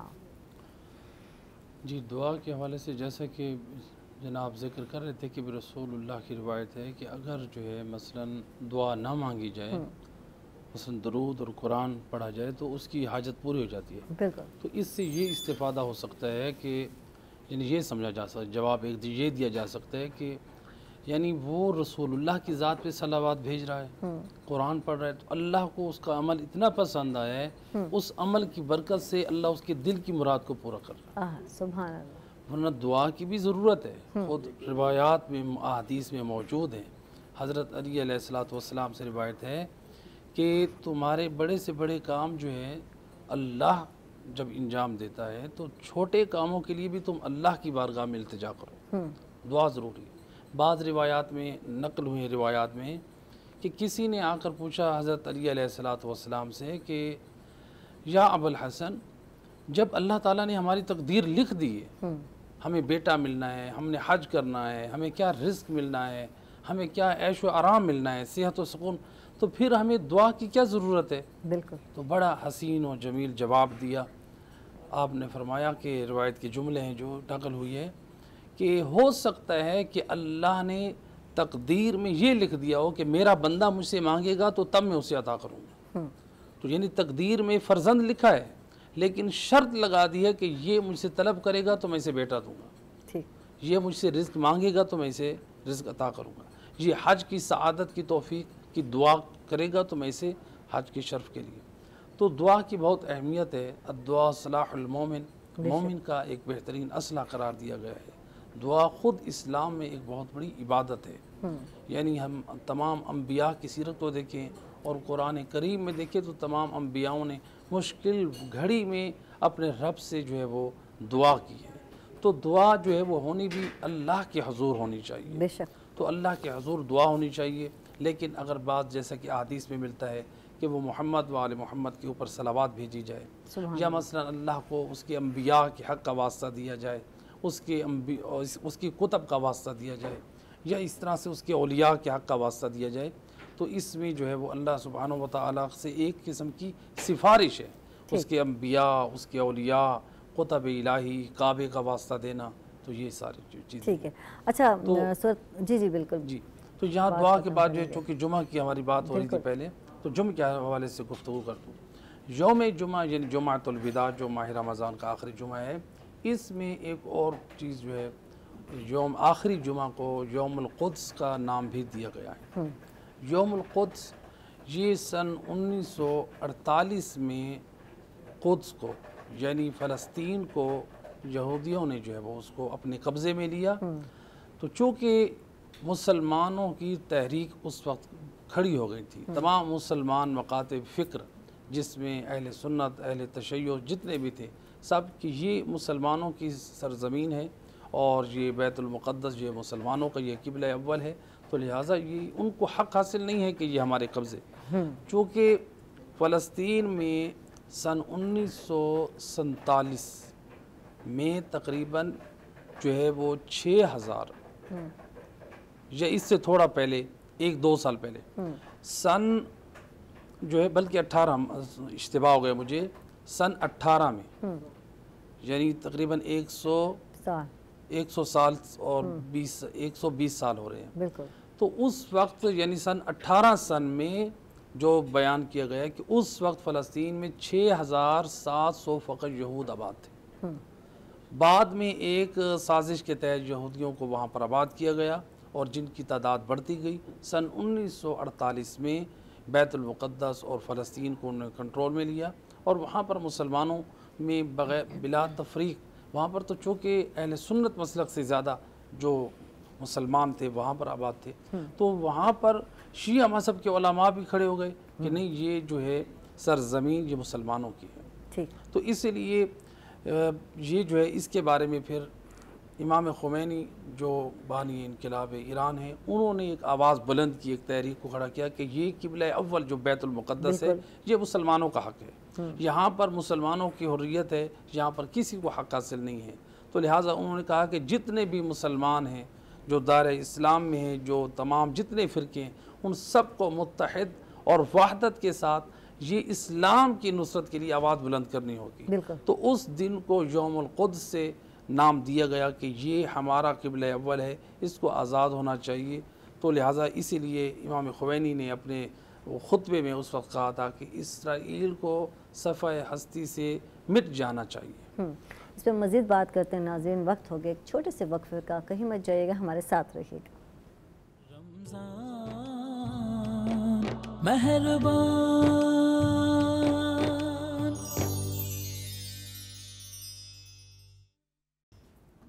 वेलकम बैक नाजरीन, खुश आमदीद कहेंगे आपको रमज़ान मेहरबान ट्रांसमिशन में एक मतलब फिर। और जी आज बात हो रही थी जुमतुल विदा के हवाले से और इस दिन की शान और अज़मत के हवाले से, और अगला मौजू जिस पर हम बात करने जा रहे हैं अपने स्कॉलर से, अमर बिल मारूफ व नही अनिल मुनकर जो है इसकी वजूब क्या है, इसके आदाब क्या है। और जैसे कि सूरत आले इमरान में है कि तुम बेहतरीन उम्मत हो जो लोगों की इस्लाह के लिए पैदा किए गए हो, तुम नेकी का हुक्म देते हो और बुराई से रोकते हो। जी डॉक्टर साहब इस पर रोशनी डालिएगा। औज़ु बिल्लाहि मिनश शैतानिर रजीम।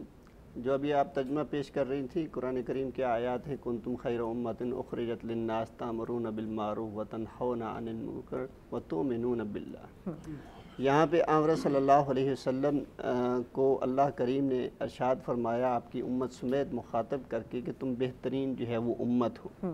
अब उम्मत किस बना पर जो है वो बेहतरीन हो, वो इसलिए कि अमर बिल मारूफ करोगे, नेकी का यानी हुक्म दोगे, और बुराइयों से जो है वो मना करोगे, और इस हैसियत से कि तुम अल्लाह पर ईमान लाने वाले हो, यानी अहले ईमान होते हुए, मुसलमान होते हुए वो काम जो साहबका अदवार में अल्लाह की अम्बिया, पैगंबर और नबी किया करते थे, वो अब जो है वो उम्मत के जो है वो लोग करेंगे। अगर ये ज़िम्मेदारी सर अंजाम देंगे तो हम अल्लाह रब्बुल इज़्ज़त का वो अता करदा तमगा, वो आज़ाद जो है वो हासिल करने के हक़दार हैं, जो हमें कहा गया है कि हम खैरा उम्मत हैं, बेहतरीन उम्मत हैं, बेहतरीन जमात हैं। तो यकीनन अगर हम वो ज़िम्मेदारी जो है वो सर अंजाम नहीं देंगे तो हम जो है वो उस खूबी के जो है वो यकीनन हक़दार नहीं कि हम बेहतरीन नहीं हैं। तो आमर सल्लल्लाहु अलैहि वसल्लम ने इसकी जो है वो इस कदर अहमियत जो है वो बयान फरमाई, इस कदर अहमियत कि एक हदीस मुबारक में है, आमर सल्लल्लाहु अलैहि वसल्लम ने कसम उठाकर जो है ये इरशाद फरमाया कि वल्लज़ी नफ्सी बियदिही लतामुरुन्न बिल मारूफ व लतनहौना अनिल मुनकर औ ला युशिकन्नल्लाहु अन यबअस अलैकुम इकाबम मिनस समा सुम्मा तदऊनहु फला युस्तजाब लिज़ालिक। कि मुझे कसम है उस ज़ात की जिसके कब्ज़े कुदरत में मेरी जान है, तुमने हर सूरत जो है वो नेकी का हुक्म देना है और बुराइयों से मना करना है। अगर तुम समझते हो कि ये हमारी ज़िम्मेदारी नहीं, मुआशरे के ख़ास लोगों की ज़िम्मेदारी है, जैसे मुअल्लिमीन का कहा जाता है, मसाजिद के आइम्मा का जो है वो कह दिया जाता है कि ये तो उनकी ज़िम्मेदारी है, हमारी ज़िम्मेदारी नहीं, या घर के अंदर रहते हुए कहते हैं कि जी ये सरबराह जो घर का है उसकी ज़िम्मेदारी है, हमारी नोक टोक की जो है वो ज़िम्मेदारी नहीं। तो यह हर एक फ़र्द की जो है वो ज़िम्मेदारी है कि वो ये फ़रीज़ा सर अंजाम दे। आमर सल्लल्लाहु अलैहि वसल्लम इरशाद फरमाते हैं कि अगर ये तुम्हें शक हो कि ये अहकामात ऐसे हैं, हमने ये काम नहीं करना, तो फरमाया फिर तैयार हो जाओ कि अल्लाह रब्बुल इज़्ज़त आसमानों से अज़ाब को नमूदार करे, और फिर तुम उस वक़्त अल्लाह से दुआएं मांगो कि अल्लाह इस अज़ाब को टाल दे। तो फरमाया अल्लाह उस अज़ाब को टालने वाले नहीं, क्योंकि तुमने उस ज़िम्मेदारी को छोड़ दिया है जो अल्लाह रब्बुल इज़्ज़त ने तुम पर जो है वो आयद फरमाई है। और शायद यही वजह है कि एक खलीफा मुक्तदा जो है उनका ज़माना गुज़रा है, तो उस वक़्त भी जैसे आज जो है वो कोरोना वबा जो है वो फैली हुई है, तो उन दिनों में भी एक जो है वो वबा फैली हुई थी।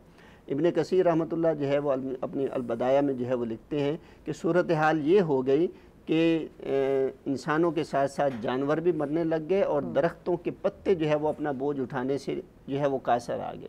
तो उस वक़्त खलीफा मुक्तदा ने जो है वो हुक्म दिया था कि अमर बिल मारूफ और नहीं अनिल मुनकर किया जाए, लोगों में अल्लाह के अहकामात को मुतारफ़ करवाया जाए, और जिन कौमों में लोग जो है वो मुलव्वस हैं, जिनसे अल्लाह ने मना फरमाया है, उनसे जो है उनको रोका जाए, ख़बरदार किया जाए। और दूसरी उन्होंने जो है वो बात की कि जितने भी आलात लहो लब हैं, म्यूज़िक के आलात हैं, उनको तोड़ दिया जाए। तो कहते हैं कि ये जब कर दिया गया तो आहिस्ता आहिस्ता ये बीमारी जो है वो छट गई, दूर होगी। तो गोया कि वो उस हदीस मुबारक में जो आमर सल्लल्लाहु अलैहि वसल्लम फरमा रहे हैं कि आज़ाब नमूदार हो और तुम्हारी दुआएं कबूल ना हो, वो कब अज़ाब नमूदार होता है, जब हम इस फरीज़े से अपने आप को पहलू दे। अच्छा डॉक्टर अकरम साहब, आज के दौर की बात करते हैं, आज के माशरे की बात करते हैं। आज कहते हैं ना, किसी को सच्ची बात कहना भी अज़ाब बन जाता है जी, इस्लाह तो करना बहुत दूर की बात है। तो इस हवाले से क्या कहते हैं, कोई नसीहत सुनना भी नहीं पसंद करता। मुख्तसर जो है वो सूरह मुबारक है, जिसे सूरतुल असर जो है वो कहा जाता है, 30वें पारे में जो है वो आती है। आक़ा सल्लल्लाहु अलैहि वसल्लम पर ये नाज़िल होने वाली सूरत की इतनी खूबी है कि एक बड़े मारूफ इमाम हैं हदीस के, उन्होंने कहा है कि अगर ये सूरत मुबारक ही नाज़िल हो जाती, पूरा कुरान नाज़िल ना होता तो ये हमारी हिदायत के लिए काफ़ी थी। यानी इतना उन्होंने इसको जामे और माने जो है वो समझा। फरमाया क्या है कि वल असर इन्नल इंसान लफ़ी खुसर इल्लल्लज़ीना आमनू व आमिलुस्सालिहात व तवासौ बिल हक़्क़ि व तवासौ बिस्सब्र। अल्लाह ने कसम उठाई, और अल्लाह कुरान करीम में कसम उस वक़्त उठाते हैं हमारे मजाज के मुताबिक, ताकि ये बात यकीनी हो जाए, इनको यकीन आ जाए।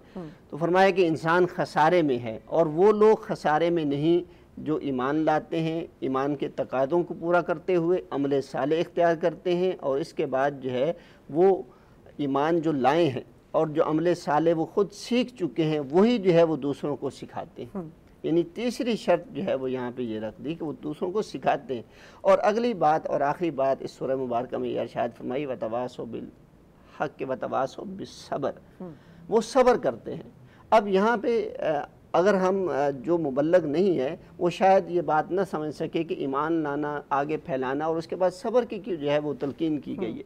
वो सब्र की तलकीन इसीलिए जो है वो की गई है कि जब हम दूसरों को बात कहेंगे तो हो सकता है उसका रिएक्शन कैसा। जी बिल्कुल। कई लोग तो जो है वो उल्टा मुंह पे ऐसे अल्फाज जो है वो मारते हैं कि इंसान जो है वो दंग रह जाता है कि कैसे जो है वो बोल रहे हैं। लामा साहब, आप मज़ीद इस पर रोशनी डालेंगे। बात यही हो रही थी, जब किसी की इस्लाह की जाती है या किसी को बुराई से रोका जाता है तो जो है दूसरे लोग इस तरह से बिहेव करते हैं या उनका रवैया होता है कि जो बोलने वाला है वो खुद ब खुद खामोश हो जाता है, रोकने वाला। तो क्या कहेंगे इस हवाले से? अमर बिल मारूफ और नही अनिल मुनकर, यानी नेकी की तरफ लोगों को गाइड करना और बुराई से रोकना, इसके जो है इस्लाम ने बहुत ज़्यादा फ़वाइद ज़िक्र किए हैं। उनमें पहला फ़ायदा जो है ये है कि जो अगर हम नेकी के बारे में लोगों को गाइड करें, बुराई से रोकें, तो उसका ये फ़ायदा है कि बुराई बुराई रहेगी और अच्छाई अच्छाई रहेगी। यानी लोग उस बुराई को एक जो है डर और खौफ के साथ इंजाम देंगे। तो ये एक कहा गया कि अमर बिल मारूफ और नही अनिल मुनकर का एक ये फ़ायदा। अच्छा, बुराई को बुराई समझना भी तो बहुत ज़रूरी है। बुराई, हाँ वो सही है आपकी बात, बुराई को बुराई समझना। बात जब इंसान हवाए नफ्स का जो है ग़ुलाम बन जाता है, इंसान जो है वो चाहता है कि नहीं मैं अपनी ख्वाहिशात को पूरा करूँ, बिल्कुल, तो वो अब उस बुराई से मोहब्बत, इसीलिए जो है वो मगरबी रिसर्च में जो ये चीज़ जो मेरे सामने आई है, रिसर्च मैंने काफ़ी अरसा हो गया पढ़ी थी, कि वहाँ पर बैरून मुल्क में आपकी इस बात से जवाब, चूँकि मेरा उससे ताल्लुक़ नहीं है जो गुफ्तगू सवाल का जवाब पहले हुआ था, ये यूरोप कंट्रीज़ में, अमेरिका और कनाडा में यहाँ पर नफ्सियाती मरीज़ क्यों हैं, कहा कि उनके अंदर ये ख्वाहिश है, उनके अंदर ये निज़ाम है कि जो आपकी ख्वाहिश है आप उसको पूरा करें और आप आगे बढ़ते जाए, तो इसी से आप अपने मकासद और सुकून को हासिल कर सकते हैं। तो कहा कि इससे करते जाएं, कहा कि उनके अंदर करना करना करना जिससे वो कर के थक चुके हैं, मुख्तलिफ जो है वो गुनाह हैं, मुख्तलिफ चीज़ें हैं, वो थक चुके हैं, अब वो नया काम करना चाहते हैं लेकिन करने की आदत है, तो इसलिए वो मरीज़ है। वो जो नॉन मुस्लिम जो है रिसर्च करने वाले वो कहते हैं कि इस्लाम ने बहुत सारी चीज़ों से रोका है और बाद चीज़ों को हुक्म दिया है। ये मुसलमानों में नफ्सियाती मर्ज नहीं है, क्योंकि उनके अंदर ये ख्वाहिश नहीं है करनी, बल्कि उनको रोका गया है, उनको डराया गया है, उसमें क्या नुकसान है। तो लिहाजा बुराई को बुराई समझना चाहिए। बहरहाल जो अमर बिल मारूफ और नही अनिल मुनकर है उसके फ़वाइद ये हैं, और अमर बिल मारूफ और नही अनिल मुनकर के फ़वाइद में से एक फ़ायदा ये है कि जो शख्स करता है, नेकी की हिदायत करता है, बुराई से लोगों को रोकता है, उसको क्या फ़ायदा हासिल होता है। बिल्कुल अहादीस से हट के देखिए, हम जो घरों में कपड़ा पाक करते हैं, कपड़ा पाक करने के लिए फ़िक़्ह का, शरीयत का मसला है कि जब कपड़ा पाक कर रहे हैं तो ऑटोमेटिक हमारे हाथ भी पाक हो जाएंगे। ऐसा नहीं है कि कपड़ा पाक करके आप दोबारा से अलहदा से हाथ पाक करें। अगर आप कहेंगे कि आपके हाथ नजीस हैं तो इसका मतलब है आपका कपड़ा पाक नहीं हुआ। जैसे ही कपड़ा पाक हुआ आपके हाथ खुद बहुत पाक हो गए। कहा कि अगर आप मुआशरे में नेकी कर रहे हैं, नेकी की तरवीज कर रहे हैं, लोगों को गाइड कर रहे हैं, उसका क्या फ़ायदा है? आप खुद भी पाक हो रहे हैं, आपके अंदर खुद हया पैदा हो जाएगी। जब आप लोगों को बुराई से रोक रहे हैं तो आपके अंदर खुद हया आ जाएगी, मैं लोगों को बुराई से रोक रहा हूँ। तो यानी उसका एक फ़ायदा ये है कि इंसान जो है वो लोगों को बुराई से रोके और अच्छाई के ऊपर इंसान अमल करे। तो इसका ये फ़ायदा है अमर बिल मारूफ और नही अनिल मुनकर का। तो इसके अलावा जो है, लेकिन ये याद रखना चाहिए अमर बिल मारूफ और नही अनिल मुनकर जो है वो इस अंदाज से हो कि हमारा वो नेकी की हिदायत करना या बुराई से रोकना दूसरे के लिए बायस मुसीबत ना हो। अच्छा, इस पे मज़ीद बात करते हैं। जिसको हम लोग रोक रहे हैं, जिस शख्स को नेकी की हिदायत कर रहे हैं, उसकी इज़्ज़त नफ्स भी मजरूह ना हो, ये इस पे बात करते हैं। नाज़रीन, हम लोग जा रहे एक छोटे से वक्फे पर, कहीं मत जाइएगा, हमारे साथ रहिए। रमज़ान मेहरबान।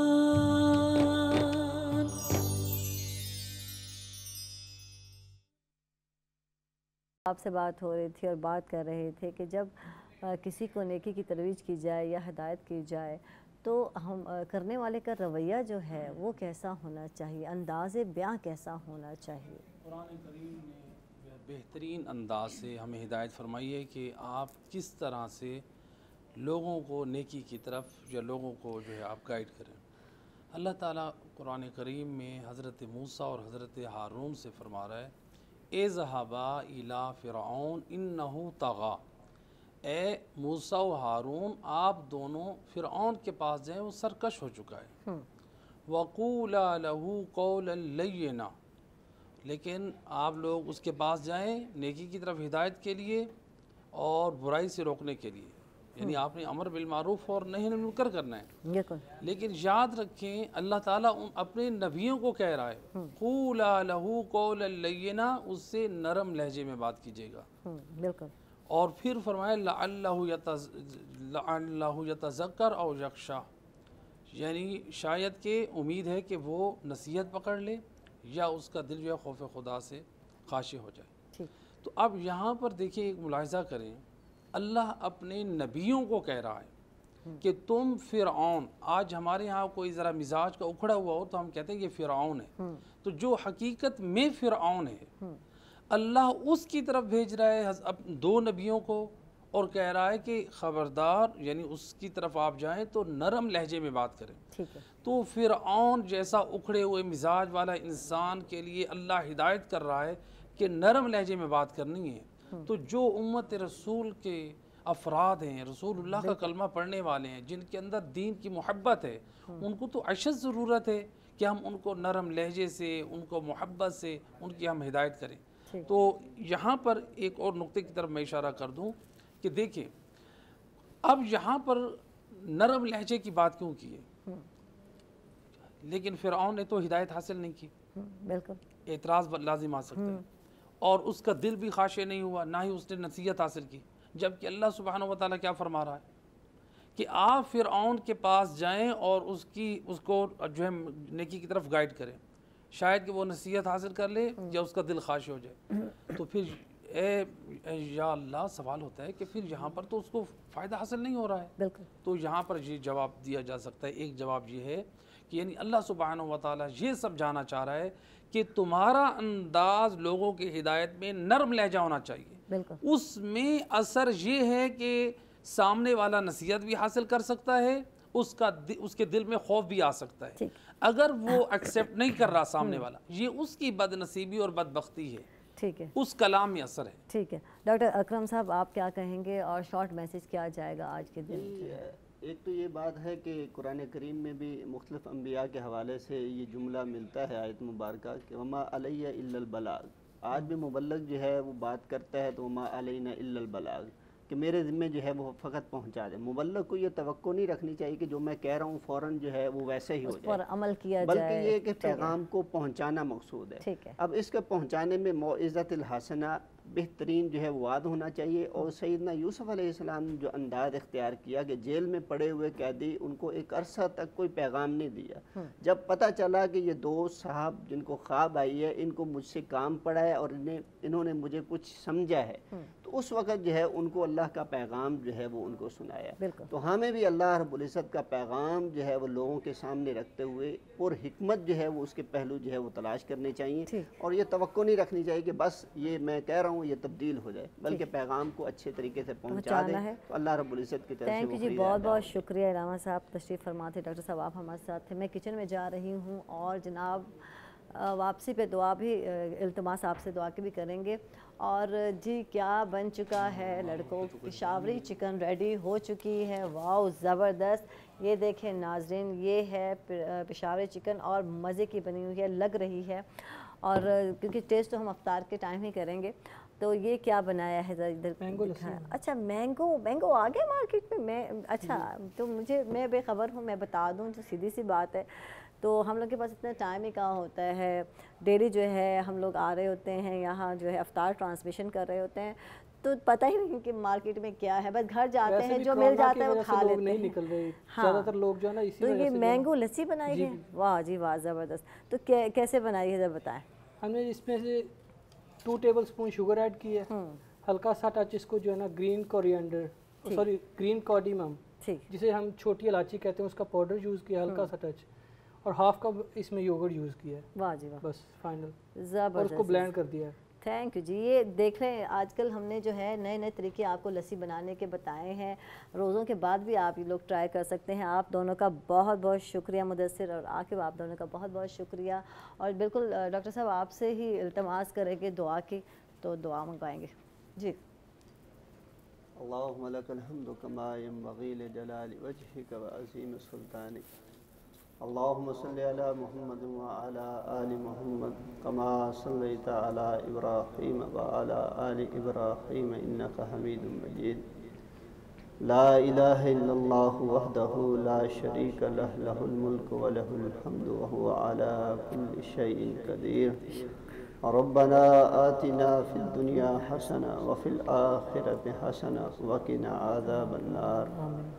अल्लाहुम्मा अहसिन आक़िबतना फ़िल उमूरि कुल्लिहा व अजिरना मिन ख़िज़्यिद दुनिया व मिन अज़ाबिल आख़िरह। रब्बना ज़लमना अनफुसना व इल्लम तग़फ़िर लना व तरहमना लनकूनन्न मिनल ख़ासिरीन। ऐ अल्लाह हमारे गुनाहों को, गलतियों को, कोताहियों को अपनी ख़ास रहमत से माफ़ फरमा। आमीन। ऐ अल्लाह माह सयाम बरकतों वाला मुबारक जो है महीना रुखसत होने जा रहा है और आज उसका आखिरी जुमा है। कुदरत वाले अपनी ख़ास रहमत से, अपने फ़ज़ल से, अपने अस्माओ व सिफ़ात की रहमत से हमें हमारे गुनाहों से पाकीज़ा कर दे। ऐ अल्लाह हमारे माँ बाप और जो अफराद जिनके माँ बाप इस दुनिया से गुज़र गए, अल्लाह उनकी मग़फ़िरत फरमा। आमीन। ऐ अल्लाह उनको जन्नतुल फ़िरदौस में आला